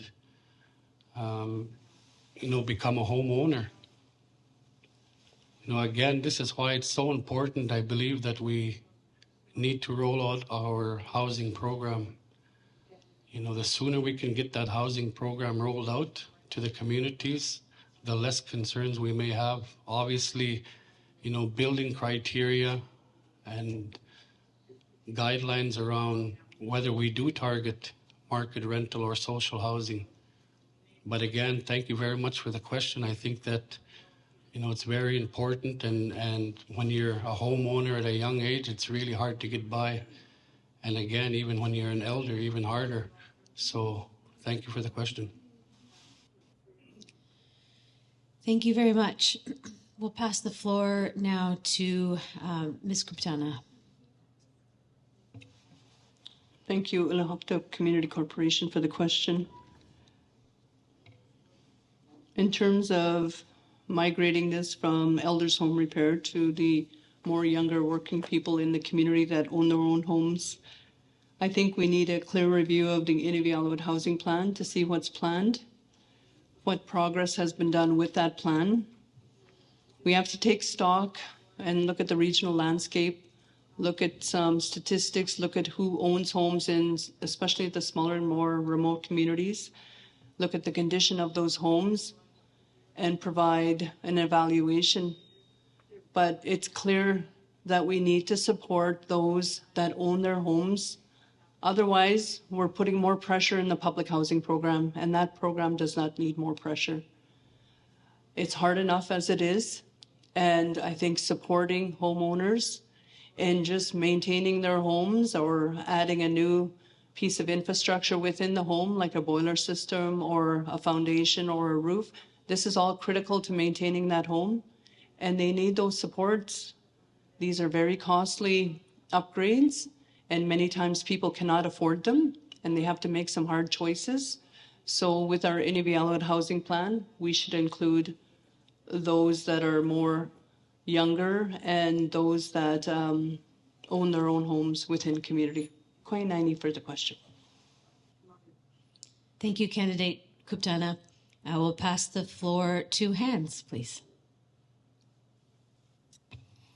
Thank you for the question. Well, there's a couple parts to it. What would really needs to get done is our housing department needs to come to the community. They need to see your needs. I don't know if they've even been there. You guys know what you need. They need you to come see you, because every community is a little different. But the idea is ownership. Create and ownership. That way the owners, they feel more responsible. They're going to want to fix their own homes. And this brings along tradespeople. We need tradespeople in our own communities that you can have these repairs done immediately instead of bringing someone in. Another avenue we could look at is that why we're not running a sawmill here, creating some of just the basic piling system. It's just the start. One, you create employment. Two, you send that out because we've got so much wood here in the Delta. Okay, let's start utilizing some of that. Build a base. These just the base. But then also, too, I've talked to the housing people here, and they're looking at modular because the thing is it's getting the volume out. We need as much housing there as possible. They're looking at modular. Well, yes, but I think we need stick build also too. Create employment, create opportunities for tradespeople to be educated and be the ones in the community to fix the problem when the problems arise. But ownership is the way to go because that sense of responsibility, you can fix it yourself, and it just, at the end of the day, you're a lot happier. Thank you. Thank you, Candidate Lenny. That concludes the responses to Ulukhaktuk's question. Thank you very much, Ulukhaktok, for your question. We will now move to Paulatuk for your question. I invite you to take the floor. Thanks, Kate. I won't take credit for this question, but it was developed by the group here. So if elected, what would be the first thing you would do to make an impact at the grassroots level of food security and community wellness? I think it's only fair that all 7 answer the question. Thanks. Thank you very much for the question. The order of responses will go as follows. Hans will go first. Lucy will go second. Erwin will go third. Kurt will go fourth. Brian will go fifth. Dwayne will go sixth. And Lawrence will go seventh. Thank you for the question. Food security. Well, my spouse used to work for the wellness anyways. She knows all about Food Banks Canada. That's why I brought it up in my answers before. They're waiting, wanting to come and help. I'm not sure if they talked with our departments here, but there's an avenue right there to help. They're bringing it FOB Inuvik. Why not FOB communities? Free on board meeting. You can get that type of food there. And I brought up also too about increasing freighters into the communities. There should be a trial running with Aklavik Air, either running an ATR or a Dash 8 or whatever it takes to get the food to the communities at a decent price. It's not only food also too, you get your ATVs and snowmobiles, you wait for them for so long. Okay, getting the using the resources that we have to think outside the box a little bit and getting a freighter out there. That'll bring the food prices down, but creating partnerships like Food Banks Canada, there's so much of them out there. They want to help. And so we just need to go to those avenues. And you said wellness. Well, we have the biggest department there, probably with the biggest budget. We just have to sit down and make a plan. And again, it'll be back at your table. Let's make a plan together. You know what you need. Let's figure it out. Thank you. Thank you, Candidate Lenny. We will now move to Ms. Kuptana, please.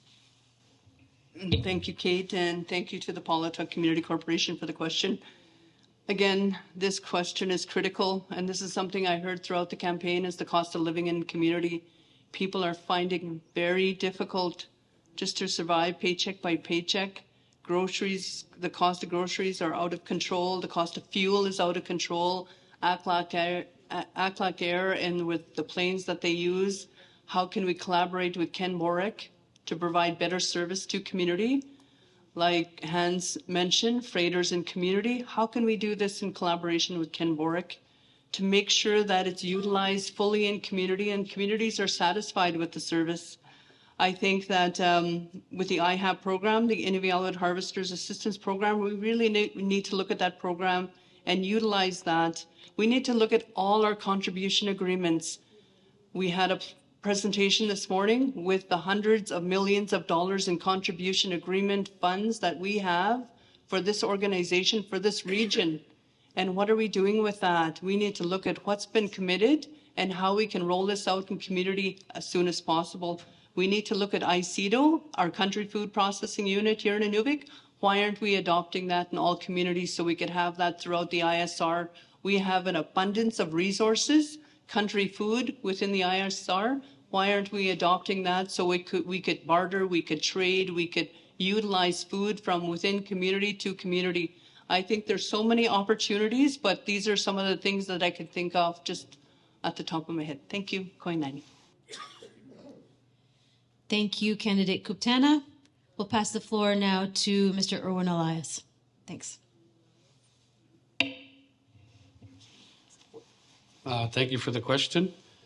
I think that, one of the things Hans mentioned here, Food Banks Canada, they've come to our community in the past here, and I have a connection, with the guy that runs this program, and he's been reaching out as well to see how he can come into our region to provide services to our communities. So there is a big opportunity there. One of the things, when we talk about food security, we are a settlement region that's rich with food on the land. And I know that, there's some stuff being done through ICEDO. But again, during my campaign, when I went to the communities, if you look at it right now, you see that Paulatuk has no blue whales this year. You look at Ulukhaktok with no whales this year. You look at Aklavik with no caribou this year. Sachs Harbour with no fish. How come we're not working together to build, a system where we can barter or we can have exchanges?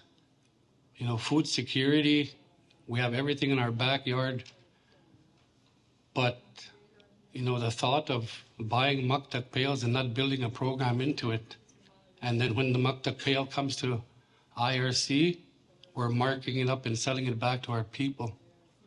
So I think that food security, we go back to our land, we have everything there, and I think that's one really good way of subsidizing our needs. Aklavik Air, Stanton's, we hear a lot about that. I think that IRC needs to step in and subsidize those departments. I think that, we've prices in Stanton that are more expensive than Northern Store. Thank you, Candidate Thank you. Elias.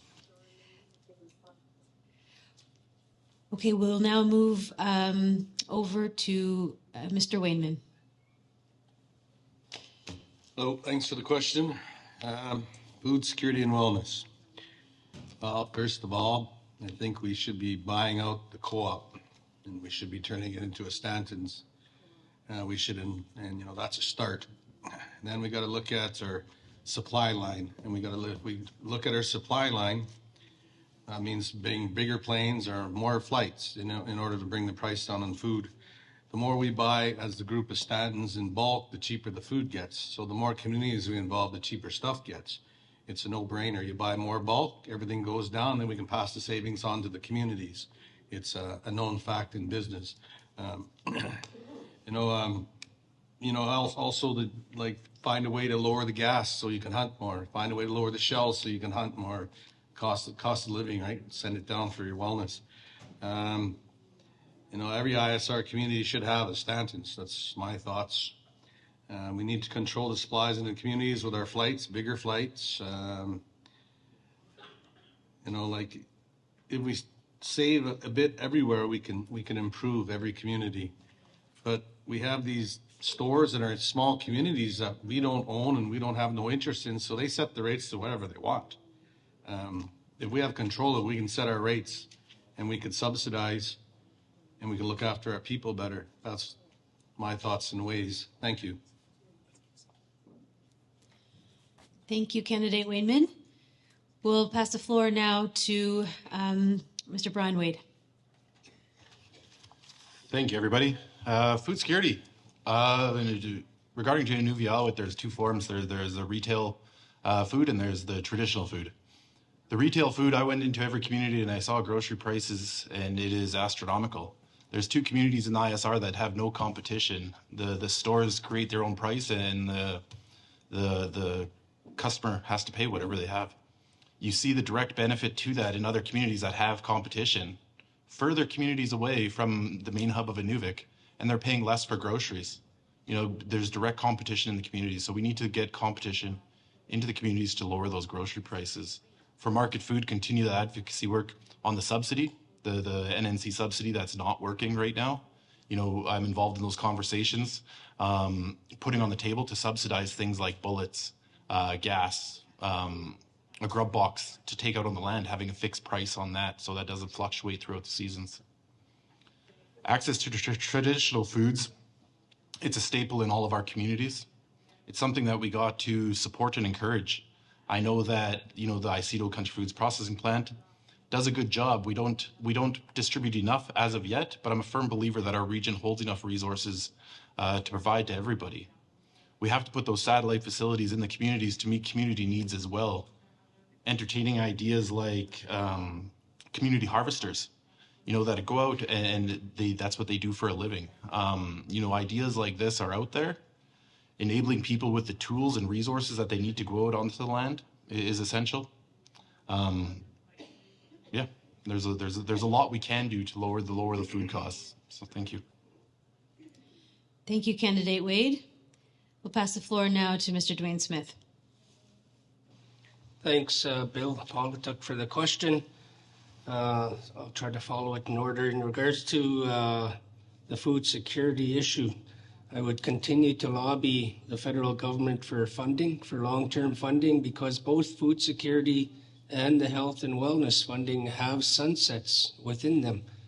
I don't think people realize how fortunate our region is when it comes to these types of funds that we're receiving, because not every region, indigenous community region across the country receives this to begin with.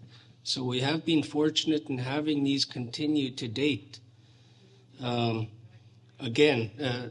IHAP, it was just pointed out that we provide opportunities to provide you with the resources. I would continue to enhance that so that you yourselves within your communities have the tools for you to go out and get the food to provide to your communities, your households, so that you're creating your own process within your community to have self-sufficiency when it comes around food security. We sent out almost 400 fish nets. I used the quote, feed a person a fish and you feed them for a day. Teach them how to fish and you feed them for life. It's those types of initiatives. In regards to the health and wellness, I would have our health and wellness team go back to the communities and get direction from you as to what your priorities are, so that they would develop a community wellness plan for implementation that you would work with them on delivering. Thanks. Thank you very much, Candidate Smith. And now we'll pass the floor to Mr. Lawrence Rubin.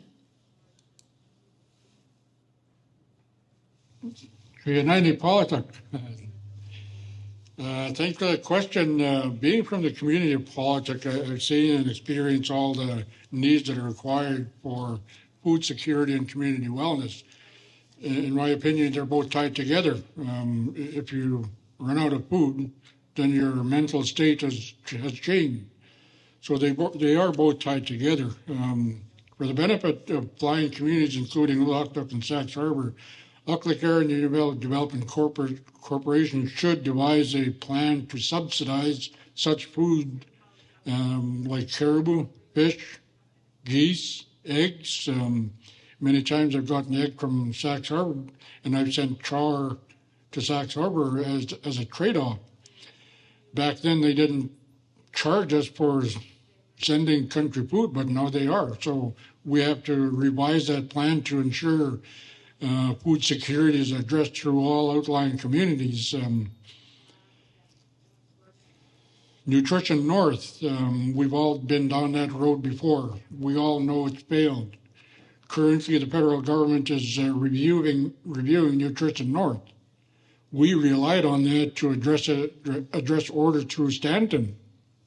It hasn't helped. Northmart, Northern Stores, and all communities that they are in, you know what they do. They take the profits. They put the stickers on the shelves and say, this is what Nutrition North is reducing their cost to, but it's not true. So we are in that boat. We know how to fix it. We know how to apply subsidies. Once we own Aklavik by itself, we can provide subsidies through that for country foods. Food Bank Canada, they attempted to do a program last year to bring food from Whitehorse, fly the food here to Inuvik, drop off food packs to the smaller outlying communities, and hopefully that works in the future. Thank you, Candidate Rubin. That concludes the responses to Paulatuk's question. We will now move to Sachs Harbour. If we could have your question, please. Okay, my question is our question is to all candidates. This is going to encompass homes, food security, all that good stuff.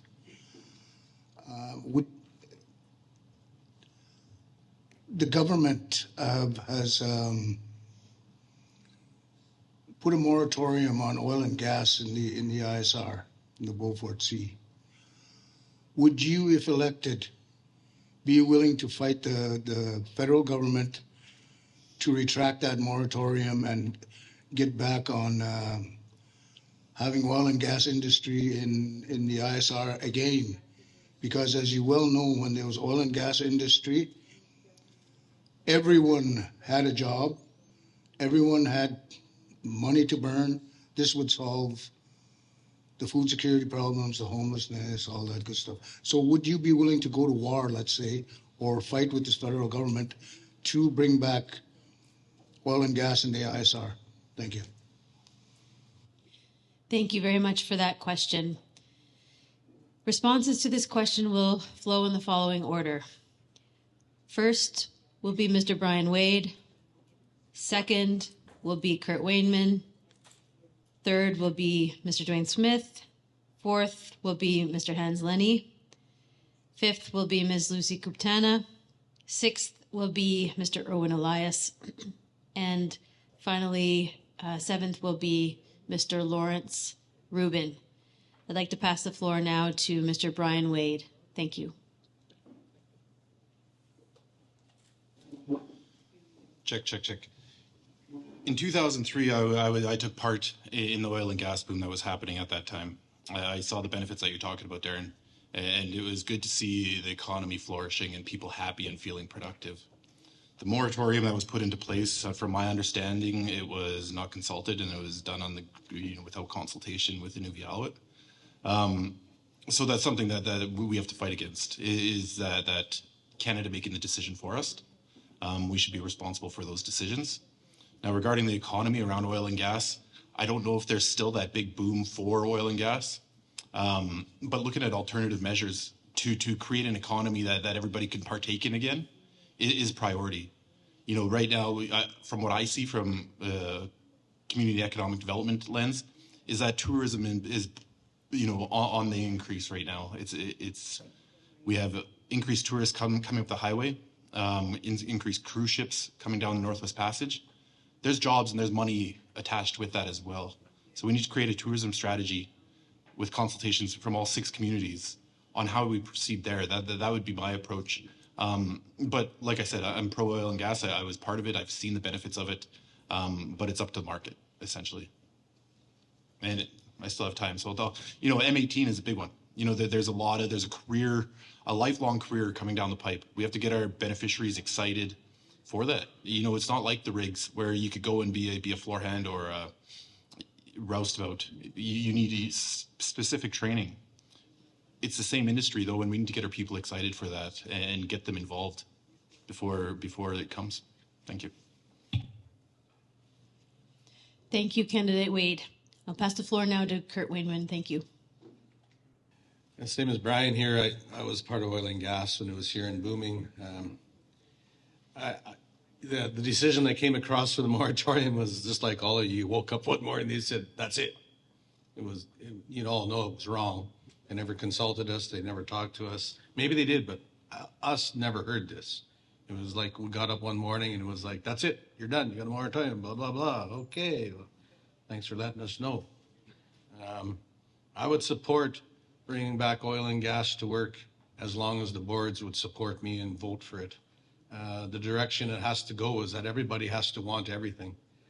We can't just, I would support anything that all you want is Inuvialuit. And like Brian said on the M18 well, that's our new, clean, green, burning gas machine.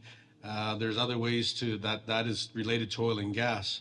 It'd be more than nice to take that offshore and ship it to the big countries of Japan and China and export it internationally and maybe cure all the employment and all the jobs and all the money we need through and become a little Norway. Norway's structure of their oil and gas and offshore is very beautiful. They support their whole country. They're $1 trillion country. We could be a Norway if we play our cards right, but it's going to take you all as board members and directors to all come together and decide what you really want and if you're really willing to go that far, because it is a big undertaking. It'll open up our country to international spotlight. But I do agree we need more employment, and when oil and gas was here, it was huge. Everybody worked, everybody prospered. Like I said, if you all decide that's the way you want to go as your leader, I will lead you that way. Thank you. Thank you, Candidate Wainman. I'll pass the floor now to Mr. Dwayne Smith.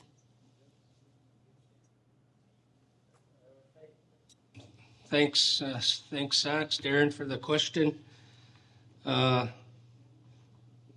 In regards to going to the feds, I sat in this very hall back in July with the Prime Minister and 8 federal ministers, and that question was asked to IRC about the moratorium. And I pointed out that we are in favor of having the moratorium lifted, because when it was established without consultation, there was certain criteria. And as I pointed out earlier as well today, that one of the criteria was reaching an agreement, the Tuktoyaktuk Offshore Accord, with the 2 territories in the federal government. We have reached that. So that was one of the main goals of that, where we have a veto. As I told you, we can control the development of the oil and gas within the ISR. This includes straddling resources that go onshore and offshore, where we benefit with the royalties of either as well. And since then, I've written the Prime Minister a letter asking that the moratorium be lifted. And just recently, the Premier of the NWT has also made the same request, because the 2 territories are party to that signatory also. So we've already pushed for that, but to keep it in perspective, there are limited oil and gas where we're not a white elephant, as they call it, globally. We don't have the vast amounts of oil and gas reserves as there are in Norway, as an example, or other areas. But we would push to have some kind of an assessment done to see how we could better market that with the federal government to other areas, because we are developing M18. So that's an opportunity right there to start with. Thanks. Thank you, Candidate Smith.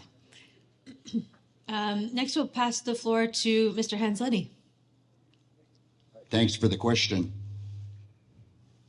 Well, I'm not against development, just as long as it's done right.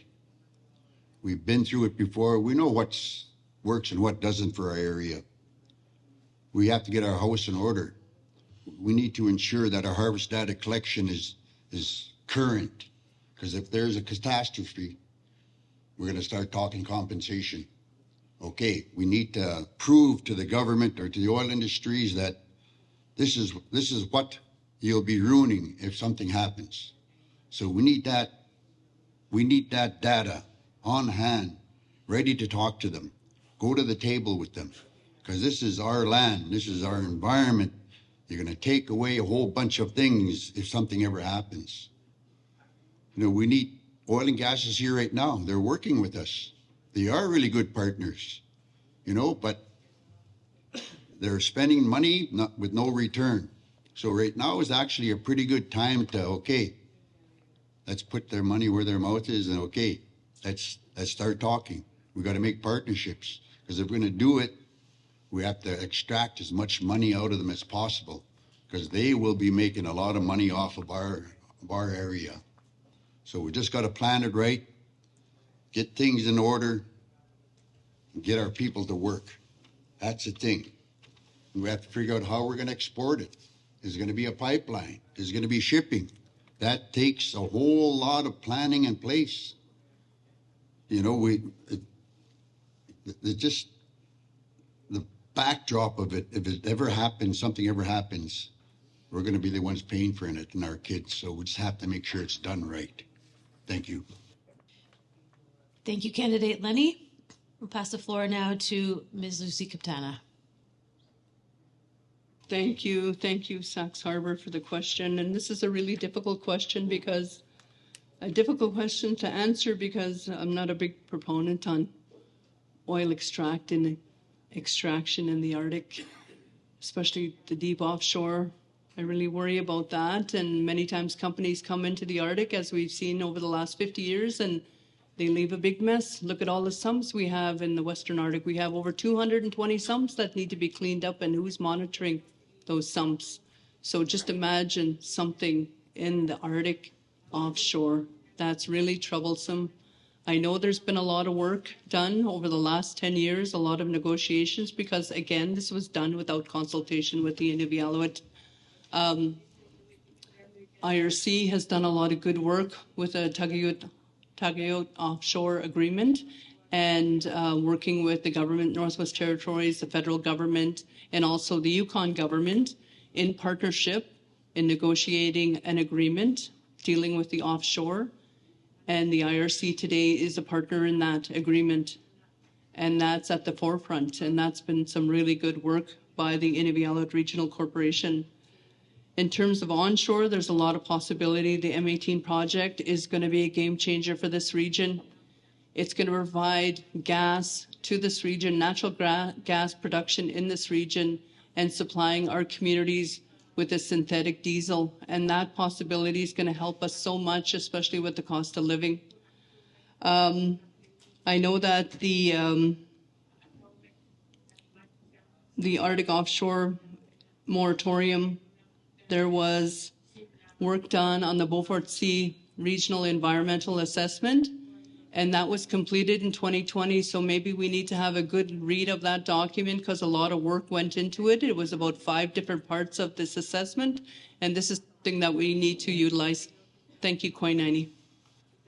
Thank you, Candidate Kuptana. We'll pass the floor now to Mr. Erwin Elias. Thank you, Sachs, for the question. One of the things, we were impacted as well back in our community when there was a permanent ban put on with the offshore with a 5-year moratorium. You know, I felt that we were left out when this decision was made by the federal government. We had no say during this time, and no one was there to fight for us when this decision was made, with no consultation. So at the same time, you know, even though we really felt that, you know, this would be a big opportunity for IRC to step in at the time, being in the Inuvialuit Regional Settlement Region. So what we did as a municipality is we sent our mayor, who was Daryl Nasagalowak at the time, to Yellowknife to meet with the Prime Minister when this announcement was made. And today we still haven't heard a response back from that. We hear about a 5-year moratorium. There's been no follow-up with this. A 5-year moratorium means that they're going to come here and they're going to see how things are and see what they think about it. So back to your question, you know, I would definitely support and entertain this idea, and I would be ready to go to war, you know, if it's the wishes of the IRC board and the Game Council. I agree with what Hans Lenny said in regards regulations, but we also have to understand that we need an economy as well to survive. And I hear the voices in Sachs Harbour. Thank you for your question. Kuinaini. Thank you very much, Candidate Elias. We'll turn now to Mr. Lawrence Rubin.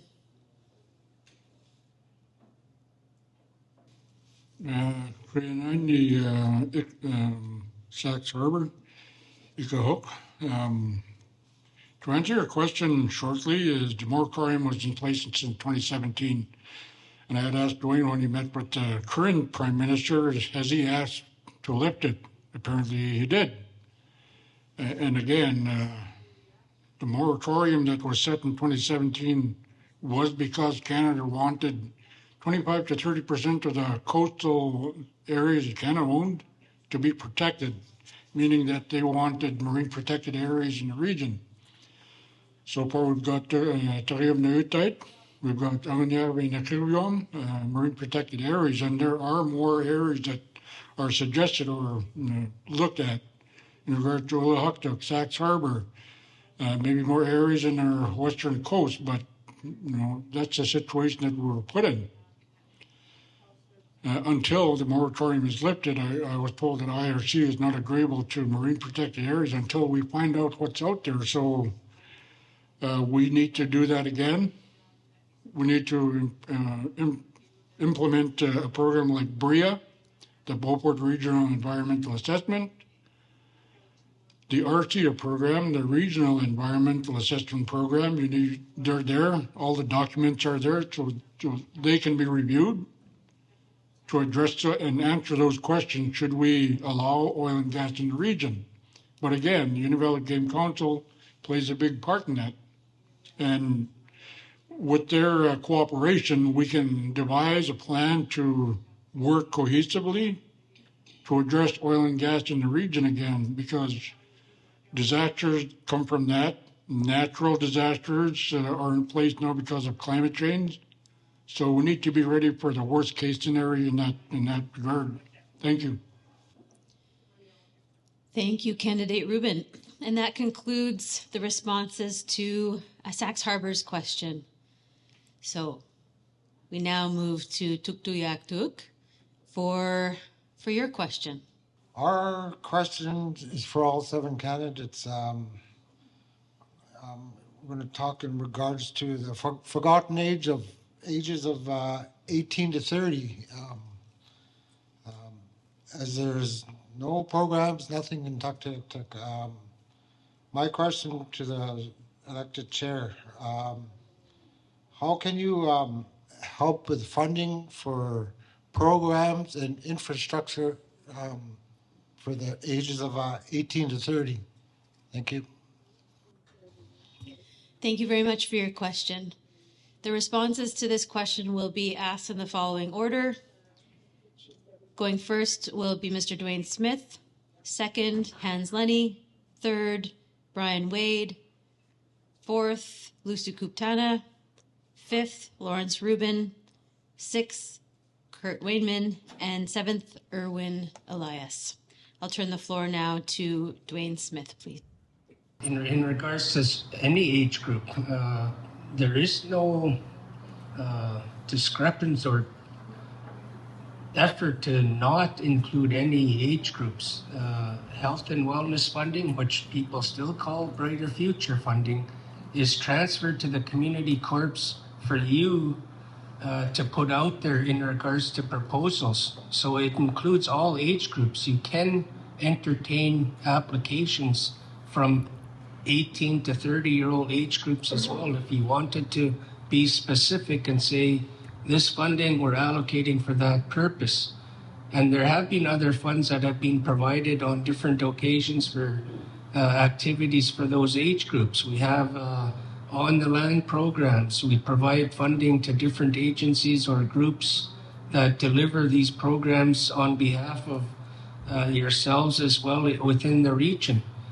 So if there's something that is obvious, and I mean, there is no intent for that to be an area that isn't supported. Have your chair bring it to the attention so that there could be some more effort put towards that. But again, funding is provided to every age group for every opportunity, whatever you see as a priority. If it's sewing, if it's on the land, if it's traditional games, if it's different elder youth initiatives, etc. The funding is blanket transferred to you, and even more funds have been transferred of recent for you to express the priorities and allocate those funds yourself as you see fit. And it's probably not clear enough what the criteria should be for those funds, but that's what it's for. Thank you, Candidate Smith. We'll now move to Mr. Hans Lenny, please. Thank you for the question. See, that age group is, they're at the age now where they should be graduating. Now we should be putting in programs where they can access post-secondary. And this is where, if you're not going to go post-secondary, this is where the mentorship program should be. You know, they're looking for work. This is where the mentorship's really got to step up, this age group. You know, maybe they're not all going to be that way, but you got to have options for them. On the land programs, some of the best hunters is that age group. They're supplying food right now to the elders. You know, and there's younger kids looking up to them. So now you can do a training program there, a hunting program there, trapping. You know, it's natural to them. So you got to take those and just move it with them. But that age group there, you know, we should be setting up within our subsidiaries mentorships. We should be having sewing programs because they're all got their young families. You know, we can get them to start sewing for their kids and also for the whole community and other places. Everyone has their own design of hunting and fishing gear. We can do it with our own people. That's even better because they know what's needed. And then last thing, well, all your communities know what you need. Bring it back to the table. Always said, the decisions and answers will be done at the community corporation table. That's where it should be talked about, discussed, and pushed forward. Thank you. Thank you, Candidate Lenny. We'll move now to Mr. Brian Wade. Thank you, David, for the question. You know, that 18 to 30 demographic is really crucial. That's the years where young people start to form themselves and create a pathway forward.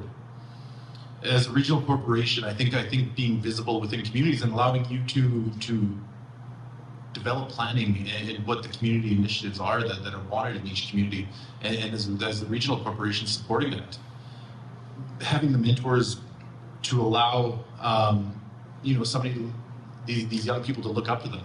is crucial. Having career and life planning, different options. The world is so huge, and our youth don't know that. And get them out there to experience everything life has to offer, and support them while doing it. And then they're going to fall. And having that community support is so crucial in developing our young people into professionals and meaningful participants in the community. Also, just to touch on, these are the years that we're having these youth reps, and I think we're coming a long way with including youth in everything that we're doing. And having them sit in on these meetings and learn Inuvialuit governance is a start. And, just listening to communities and community needs is really crucial, and then backing that and supporting that, if it's resources or whatever it may be that we can help to assist. Thank you. Thank you, Candidate Wade. We'll move to Ms. Lucy Kaptana, please. Thank you, Davey, and thank you to the Tuktoyaktuk Community Corporation for the question.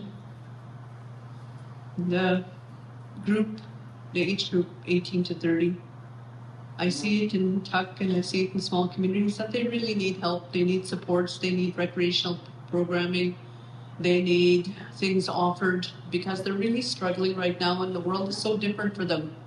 I think a lot of them spend a lot of time on their phones, on social media, without that human interaction, and school and our educational institutions, I think, are really struggling too. The absenteeism after COVID has increased so much where there's not too many youth attending school. So I think this is a critical issue because these are our young leaders and we need to help them.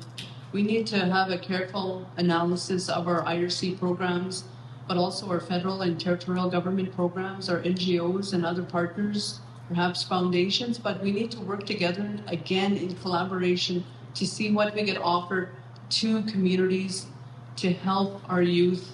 I think that we'd have to get a good briefing and an understanding of what's being offered now and how we could amp that up.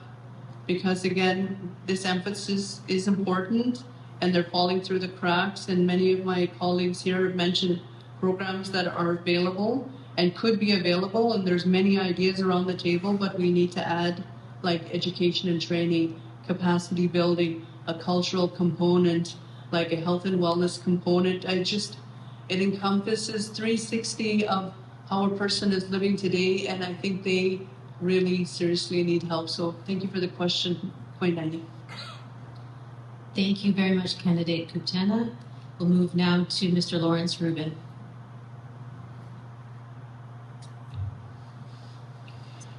Thank you, Nani, for your question. Program for 18 to 30 is our esteemed colleague here already stated that Bright Futures addresses a lot of that. But if elected as chair, I'd like to enhance those programs that are already in place by meeting with your youth committees, which is in some communities non-existent.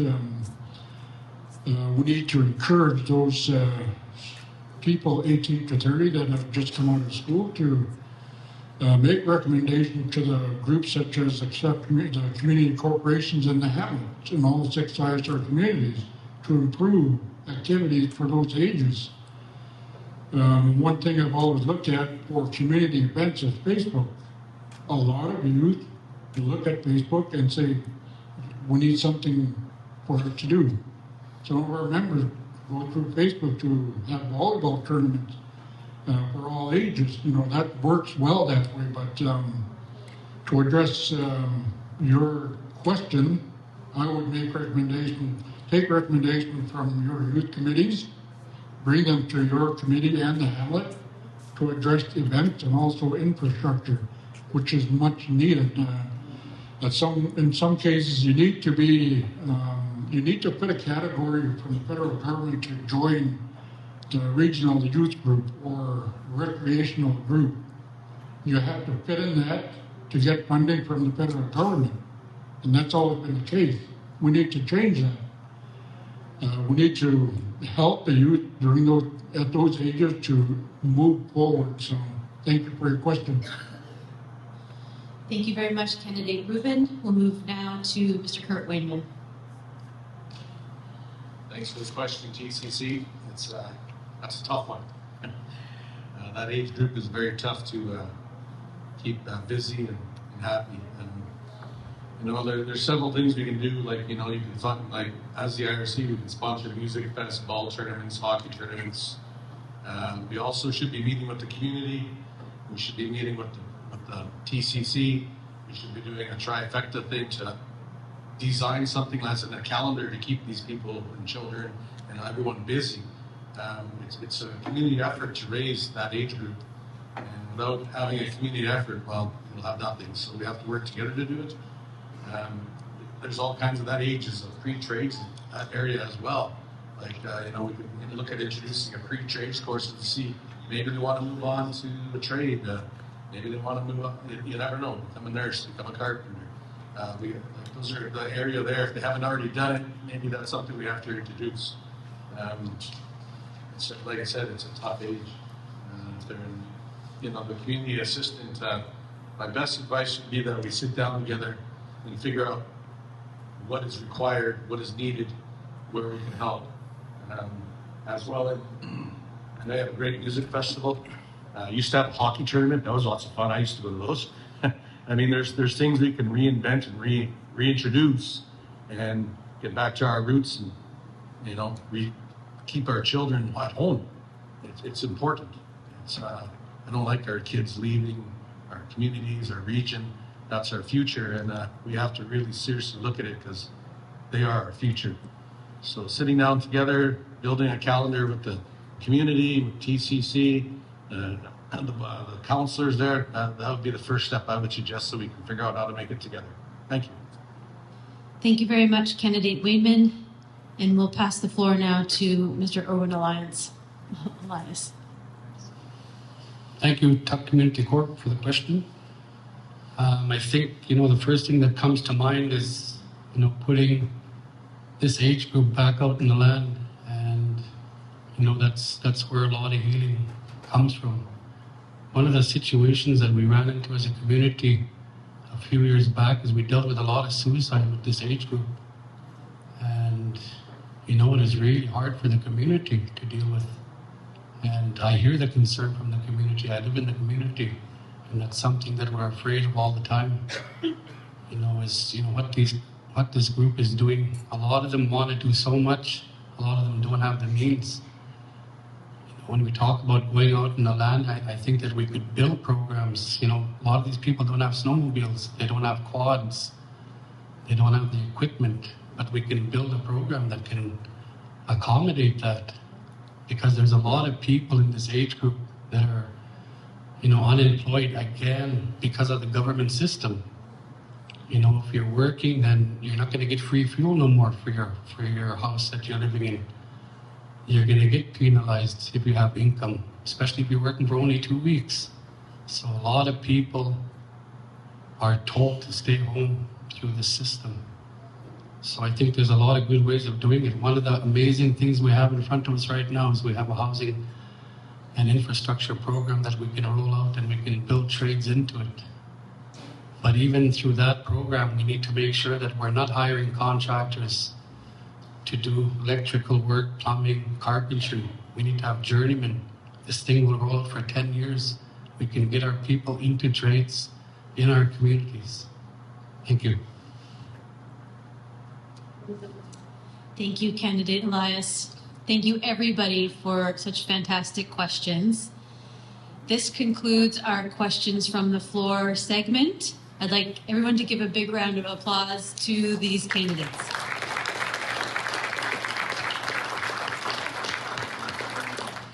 Wonderful. So we are currently at around 5 o'clock.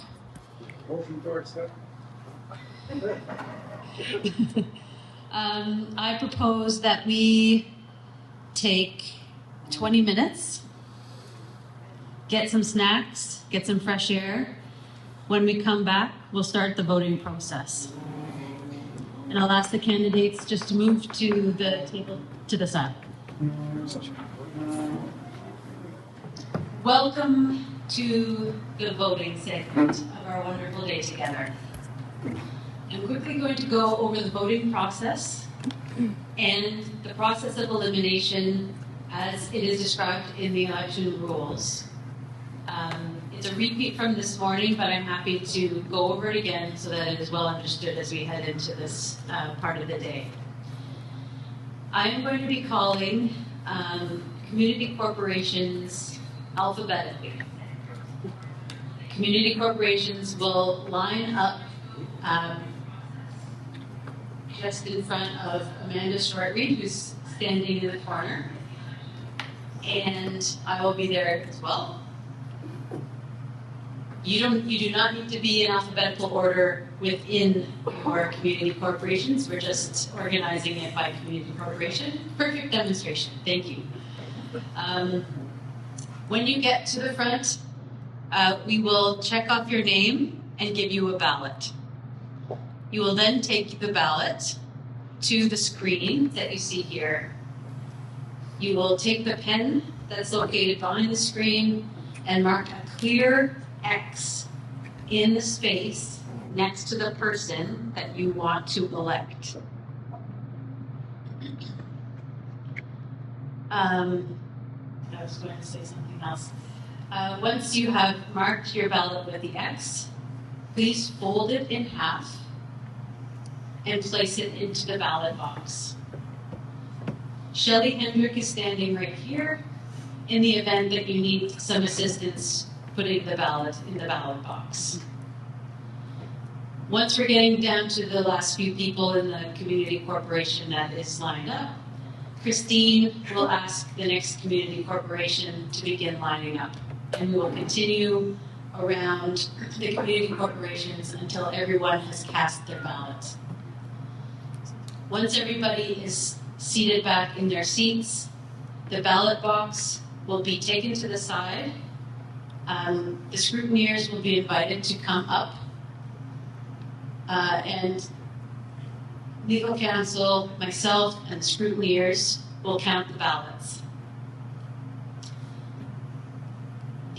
As the rules say, if a candidate receives more than 50% of the total number of votes cast, that candidate is declared elected. If no candidate receives more than 50% of the votes cast, then the name of the candidate receiving the fewest votes will be eliminated from the next ballot, and a second poll will be held. If no candidate receives more than 50% of the vote on that next poll, the same thing happens. And we continue to remove the lowest number of votes from the ballot. The one case where we need to do a little bit of math is where there is a tie for lowest. The rule reads as follows. If during any poll two candidates are tied for the fewest number of votes cast, and together the two candidates have received less than 15% of the total votes cast, both candidates will be eliminated from the next poll. So in that case, more than one person will be removed from the next ballot. After the votes have been tabulated, I will come back up to the podium and I will announce either the elected candidate or the individuals who will be on the next ballot. And we will quickly fashion the next round of ballots to reflect that. Okay? Are there any questions at this point? Mr. Nasrallah.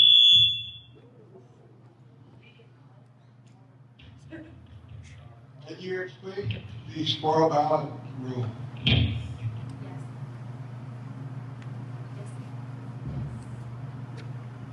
I think I can. Yes. Thank you for the question. So the rule is that as long as we can determine the clear intention of the voter, then the ballot is good. If we cannot determine the clear intention of the voter, then the ballot is considered spoiled. In that case, the ballot has been cast, so it counts among the votes cast. In other words, it is the denominator. So in the event that there are 2 spoiled ballots and all of the other ballots are good, then we still consider that we have 42 ballots cast and the math is done with 42 ballots. Are there any other questions? Yes, sir.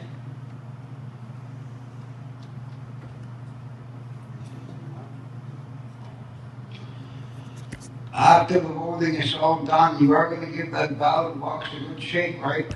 Because the way we're voting,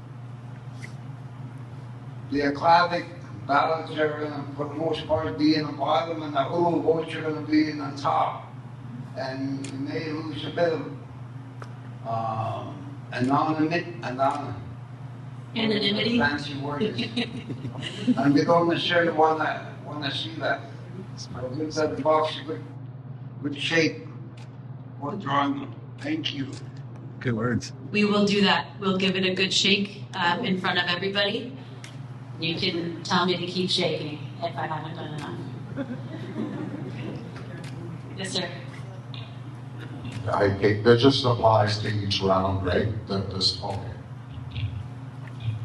Yes, that's exactly it. It just goes up. We continue through that process until we have a majority candidate.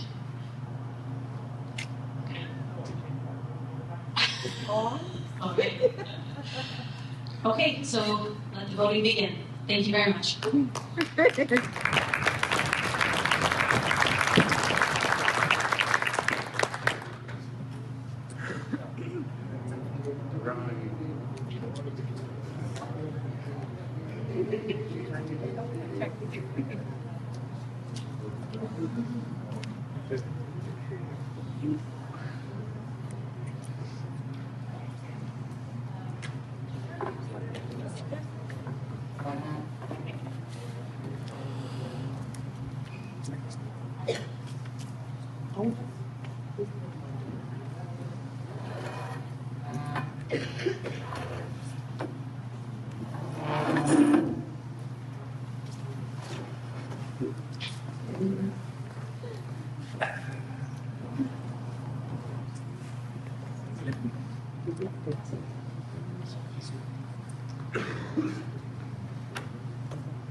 Right.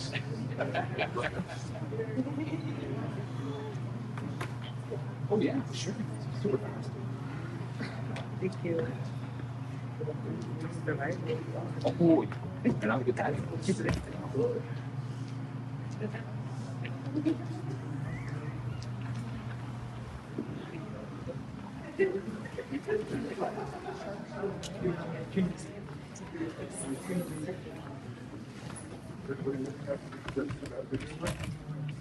Kita?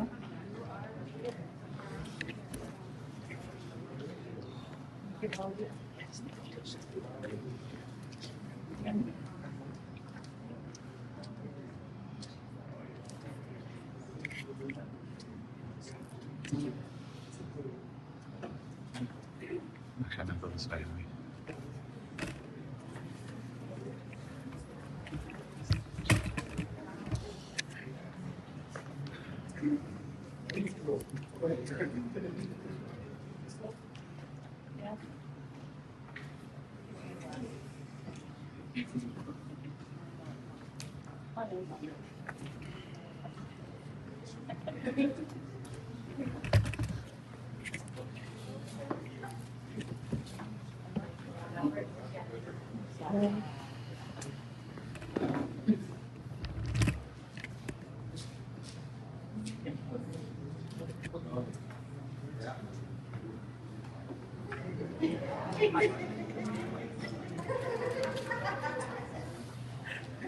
Baby.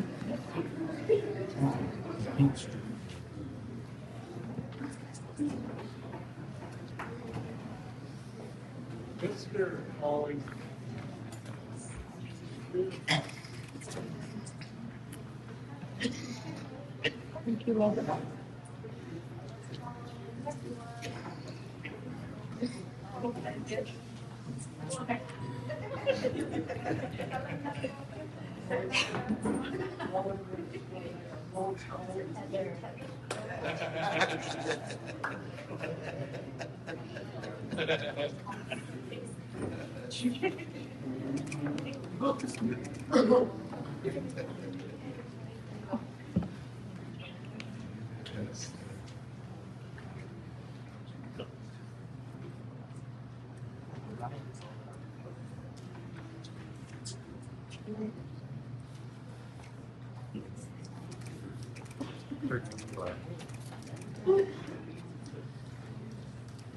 Thank you, Heather.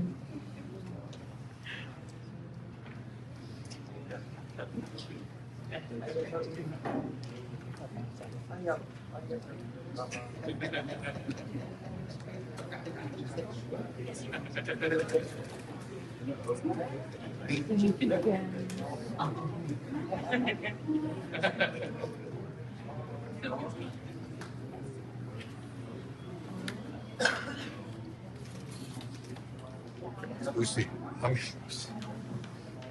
Shelley, you might have to lift up your walk.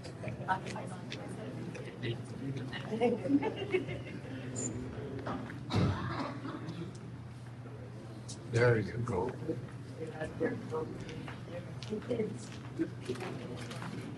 Thank you, Marge.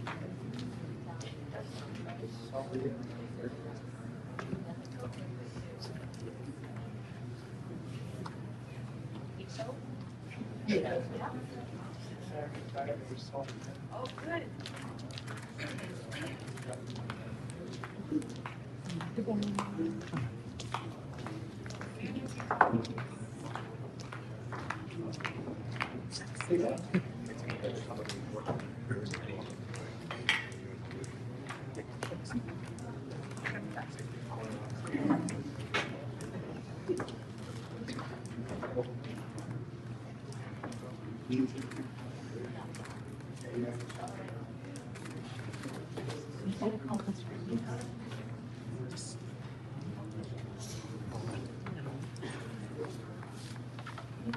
Okay. I know.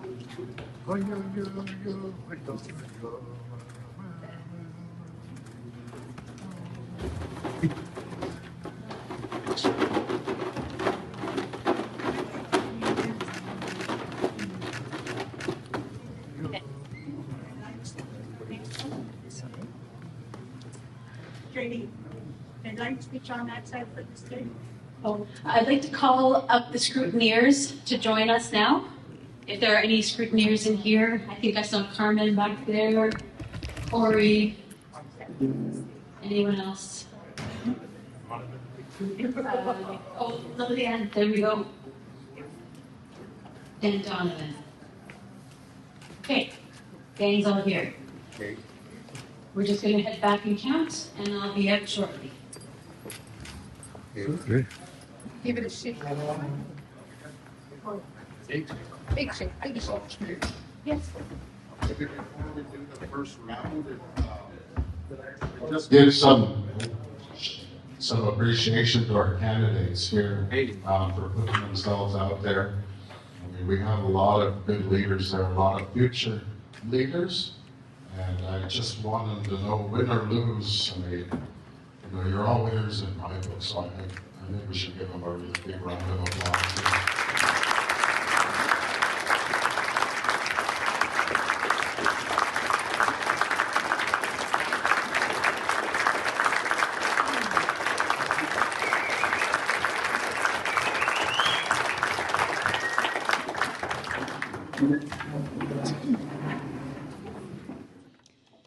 Thank you for your patience.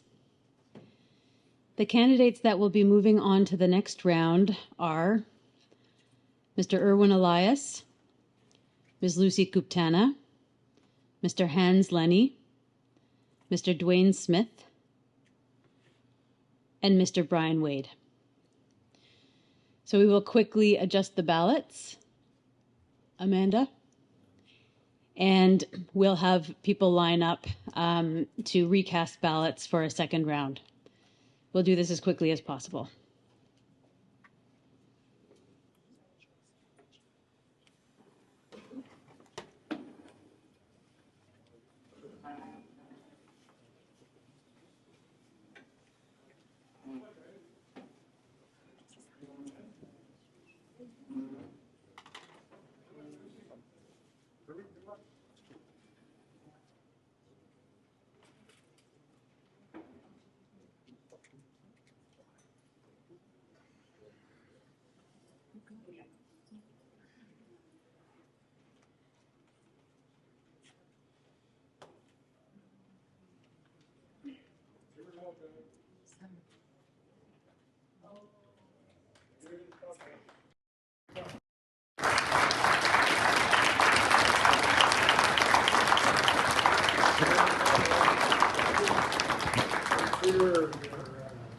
Wait, no problem. Yep. You guys? Yeah. Here, Lord.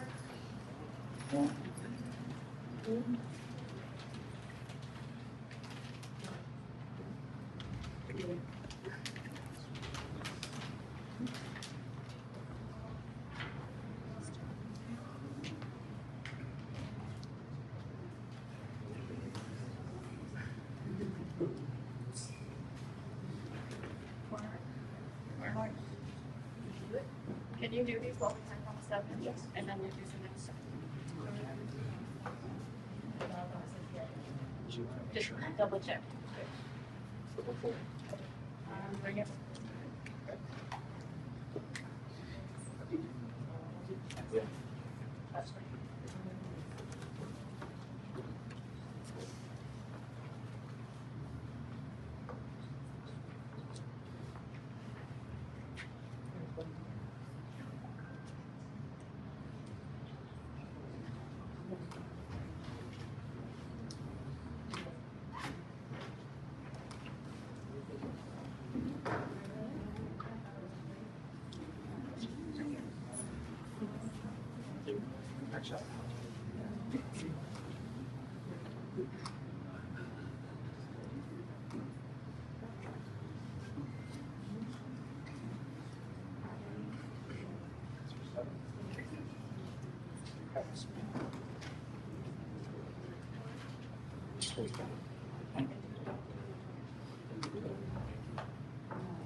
We're up to 7:01.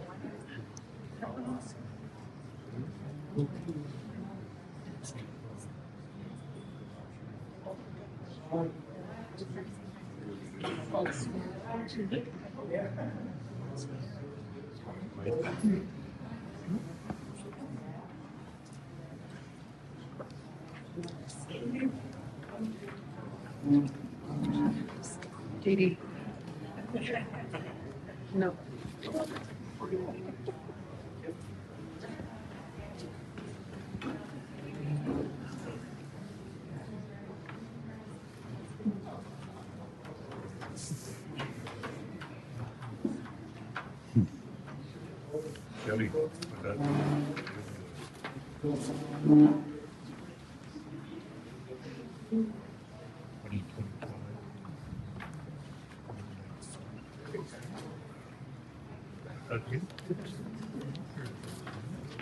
Thank you. No, never.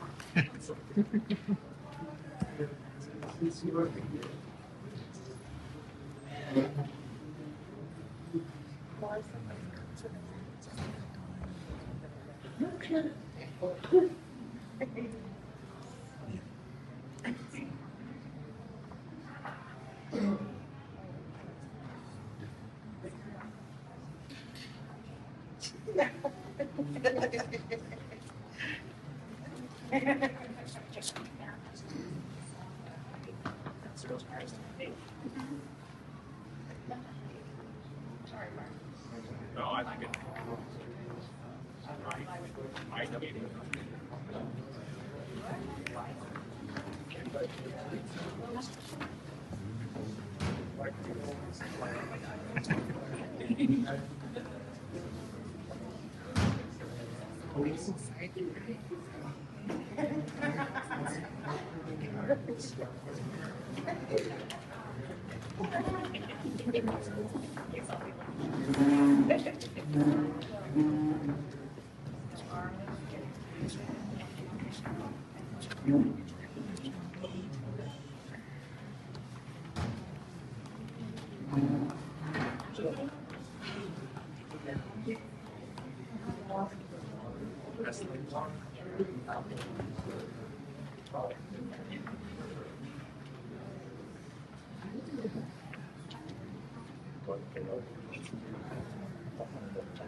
Yeah.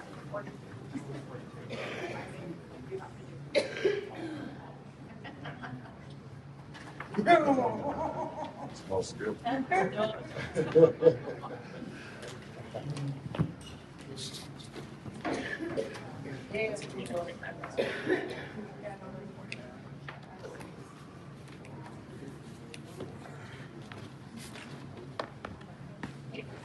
Did it go in? I think so. Yeah.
Here.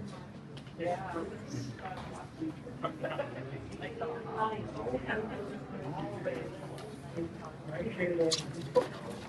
I'll fix it.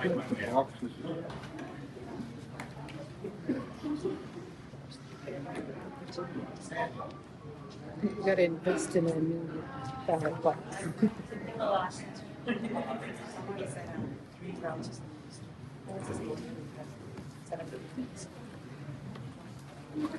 Oh, it's started. I'll grab it.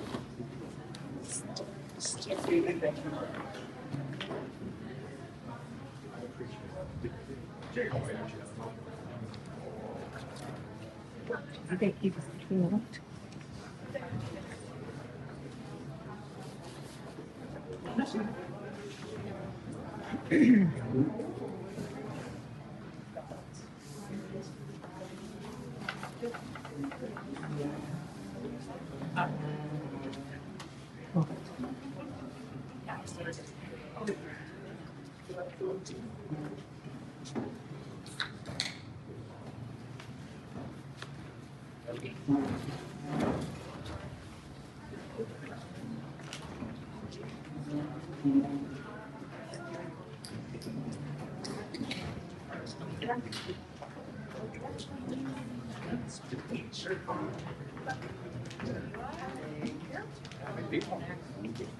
Oh. Now you go.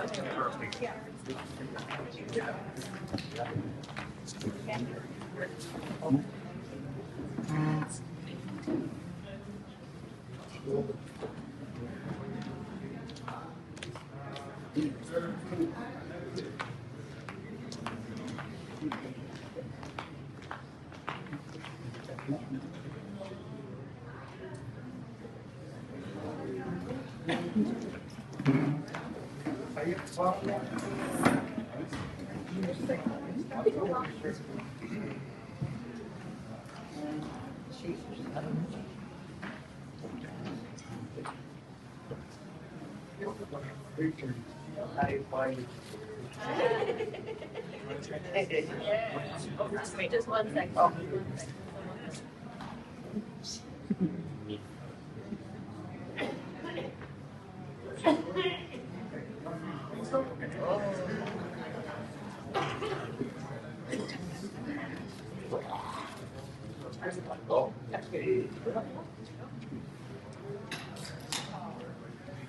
Oh.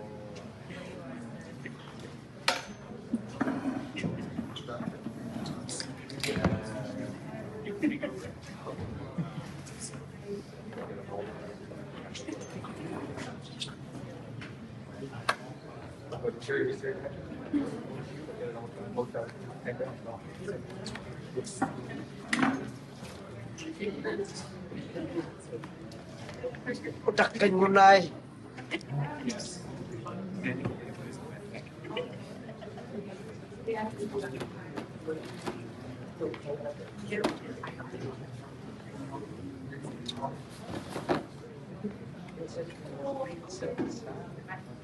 You want something, Mother?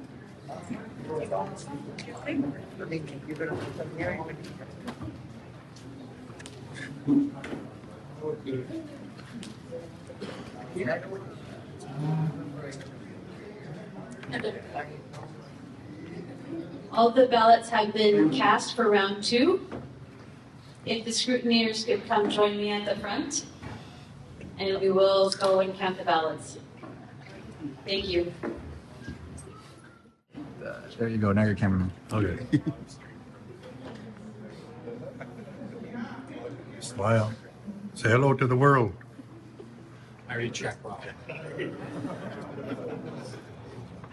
You're alive.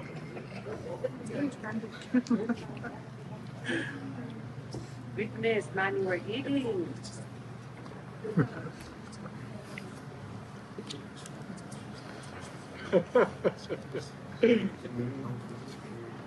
Pizza night.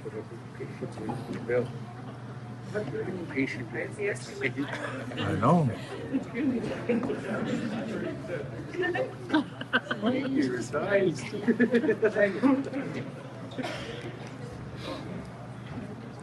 Say hello to the family back home. Paulatuk. Paulatuk. Good enough. You have. Hi, Macy.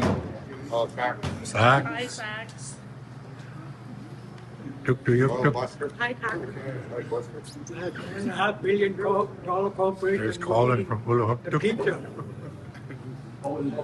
Put that on the air. You're on the air. There's Inuvik.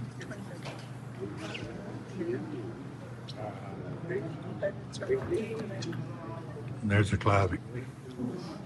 There's our elders and youth back there. Oh my gosh, allowing you to do how come mine's not? You can smile.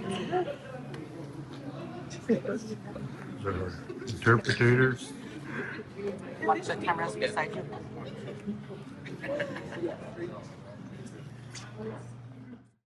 The candidates that will be moving on to the next round are Mr. Erwin Elias, Ms. Lucy Kuptana, Mr. Dwayne Smith, and Mr. Brian Wade. We will get the ballots ready and we will go through all of this again.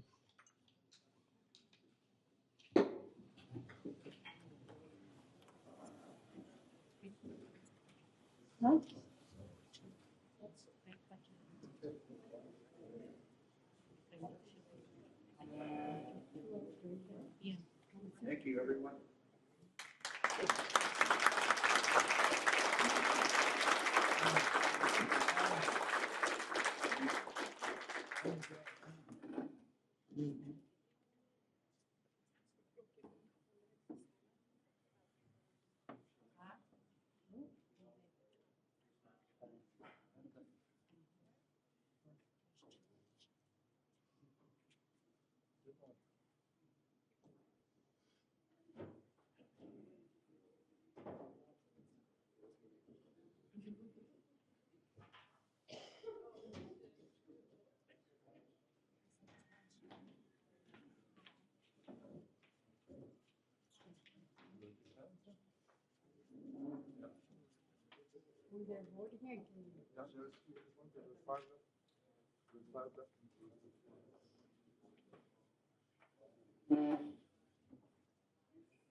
Nobody's gotten 50%.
Jody's still liking her job. It's all good. I don't know. Sometimes she complains, and sometimes she's doing it. Is it health and hospital gas? Health and social services. Right. Yeah. That's the idea. Yeah. Who's her boss? I think Saturday now. Oh, okay. Yeah. She's been there a while, huh? She is not. She's got 5 years. Right on. You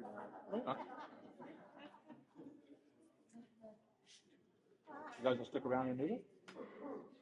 I don't want to, but she's doesn't want me. I don't know. It's such a ugly world nowadays. I don't mind either way. She doesn't matter to me. I could rest my life and like I got things I could do. Yeah. I want to go camp somewhere else. But if you could what, northern Alberta or what? No, I probably, if I had a choice, I'd probably someplace close to Alberta, North Saskatchewan border. Oh, yeah. Nice over that way.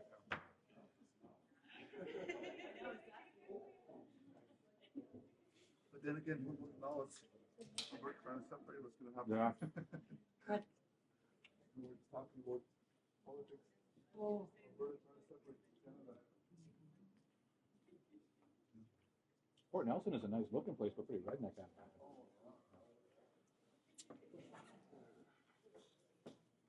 That would be really interesting to see how they try and pull that off. I don't think they can. No. A lot of talk. Yeah. For no reason, but she lived with the two rednecks already. Yeah. It all started with that freedom convoy. That's what started all the boats off in Canada. They should never let that happen. I got a friend in Ottawa. Some guys were just shitting in their lawn. I know you got to go to the bathroom, but I know that's the government should have put us. The government, the balls would have shut it down right now. Yeah. You're not going to disrupt our lives like that. Yeah. Because you don't like what's going on. Right.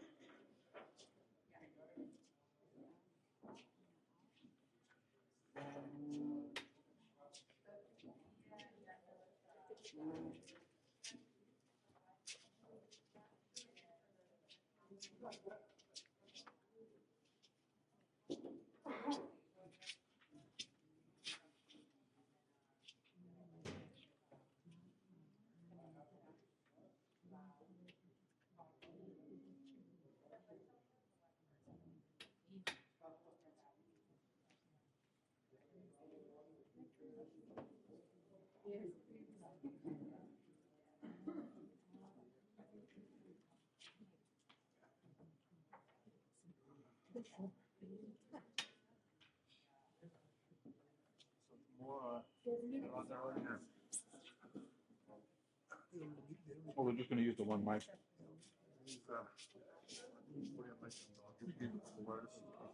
Yeah.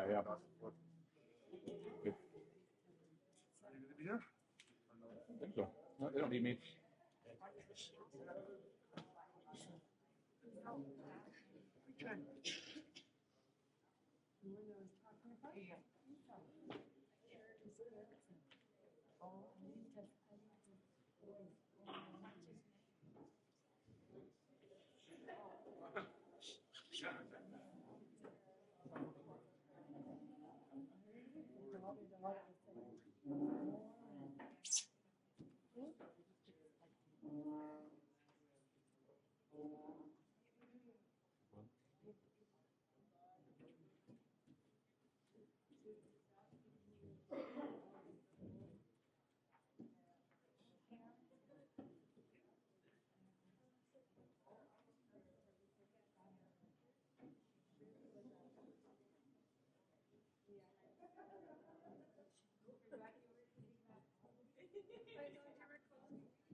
That's it for me, man.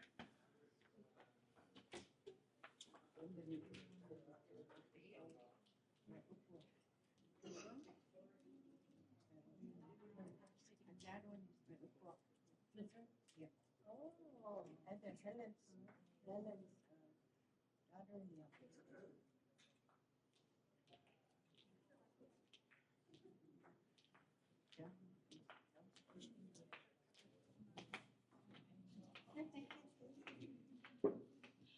All of the ballots have now been cast for round 3.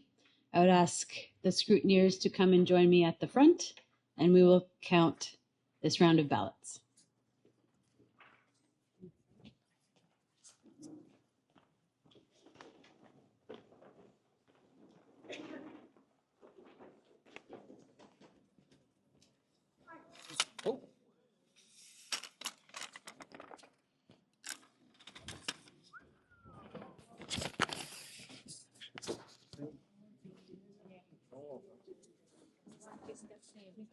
Good time for Tamapta.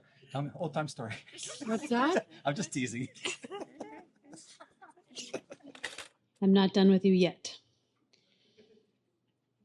The candidates that will be moving on to the next round are Mr. Erwin Elias, Ms. Lucy Kaptana, and Mr. Brian Wade. We will adjust the ballots and recommence voting shortly. Thank you.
It's been a long day, but thank you for persisting. All of the ballots for round 4 have been cast. I would invite our Scrutineers up to the front, we'll count the ballots and return shortly. Thank you. I'm glad we all enjoy each other's company so much. The candidates moving on to the next round are Mr. Erwin Elias and Ms. Lucy Kuptana.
We're up.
Yeah.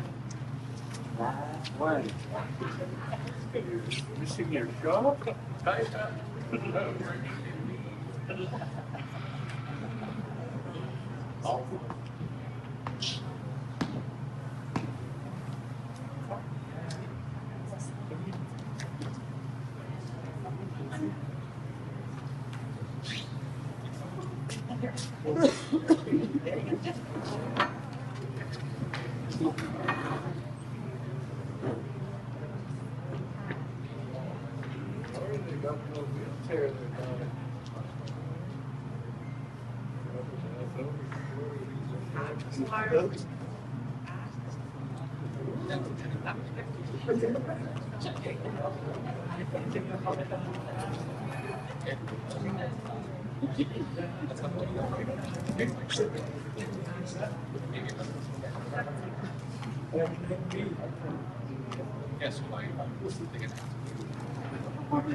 Oh, sister love.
Good job,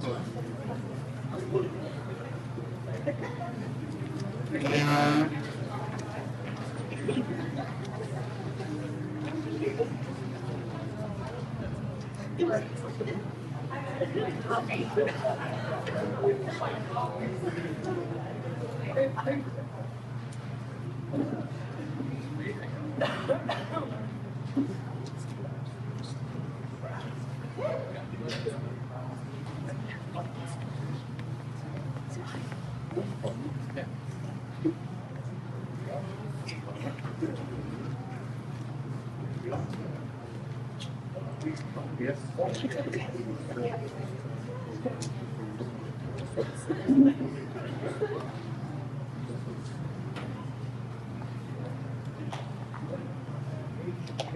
Oh, this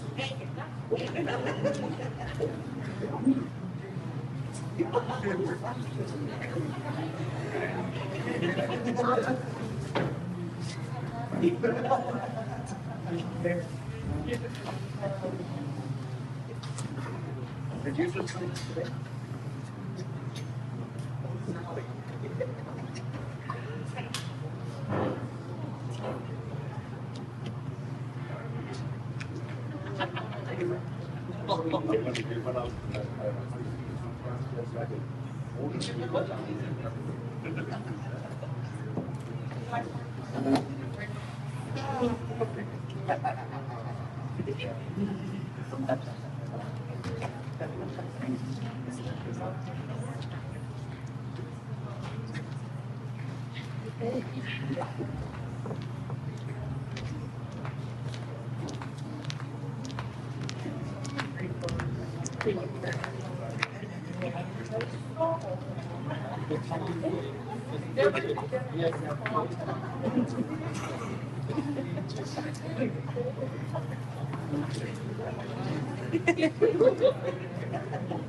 The last of the ballots of the fifth round have been cast.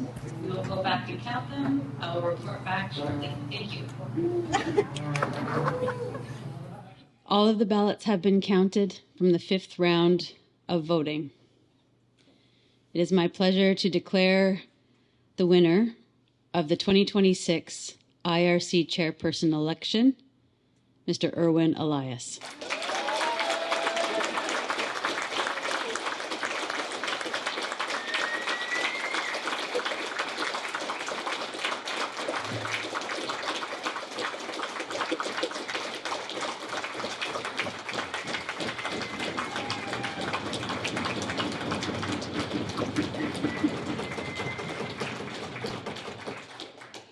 I would ask Mr. Elias to come up to the podium and say hello to your 42 directors.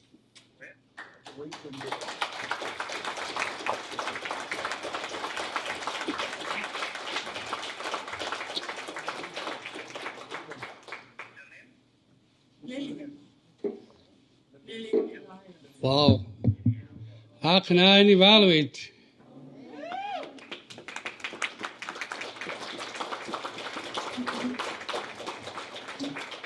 Just like to, again, before when we finished, I was hoping that we were able to say a closing statement. I want to thank all the candidates that ran. A lot of effort put into it. This month and a half or so of hard grinding, going to the communities, hearing your voices and your concerns. Just want to say thank you very much to all the candidates that stepped up and put their name in. I also want to thank all the staff for putting all this together, all the organizers, management, the cooks, the catering, everything. Thank you guys so much.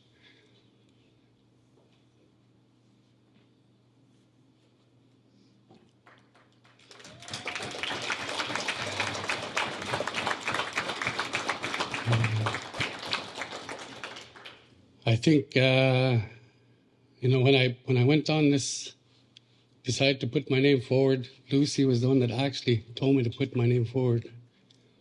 And, I put my name forward and I committed myself.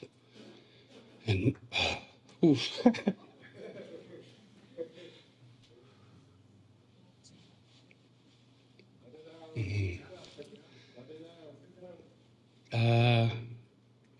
My family, the sacrifices they made. And, I heard all your voices, every one of you. And it means a lot to me. And I think that's what brought me here. It's because I really believe in you people, our people, 42 directors. You guys are going to be the ones that are going to be steering the ship for the next 4 years. And I'm here to be a spokesman for you. I'm here to guide you. And we are going to fix, some of the social issues that we have right now. There's some stuff we could do really quick. And I'm really happy, to get off running, work with you. I can't wait to see your communities prosper. To the youth and the elders, again, Jean from Ulukhaktok was the highlight of my campaign. Toward the end, I had elders in my platform, and I said, I'm going to teach what I preach. She said, keep preaching, keep preaching. So look forward to working with everybody. And once again, thank you all so much. There's a lot of work to do in the next 4 years.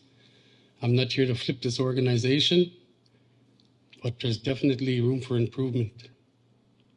I can't wait to represent the Inuvialuit. Thank you.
Well, I'm not sure I was all that much help.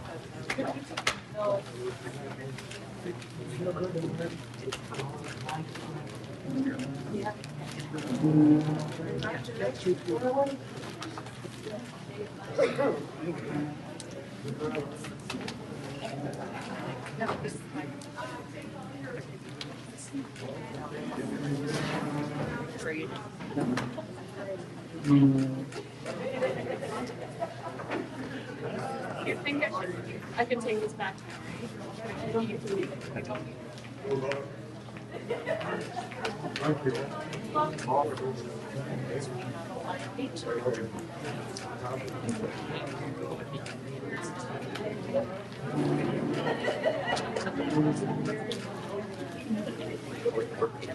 like 8, 9, 10. Yeah.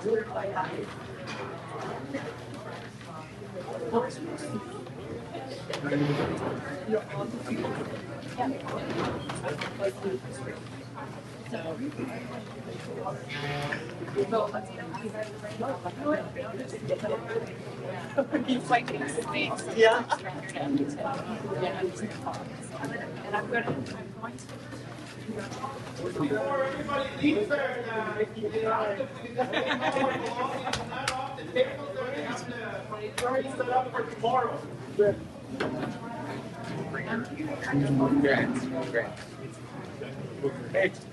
Exciting, man. Good footage. Good show, yeah.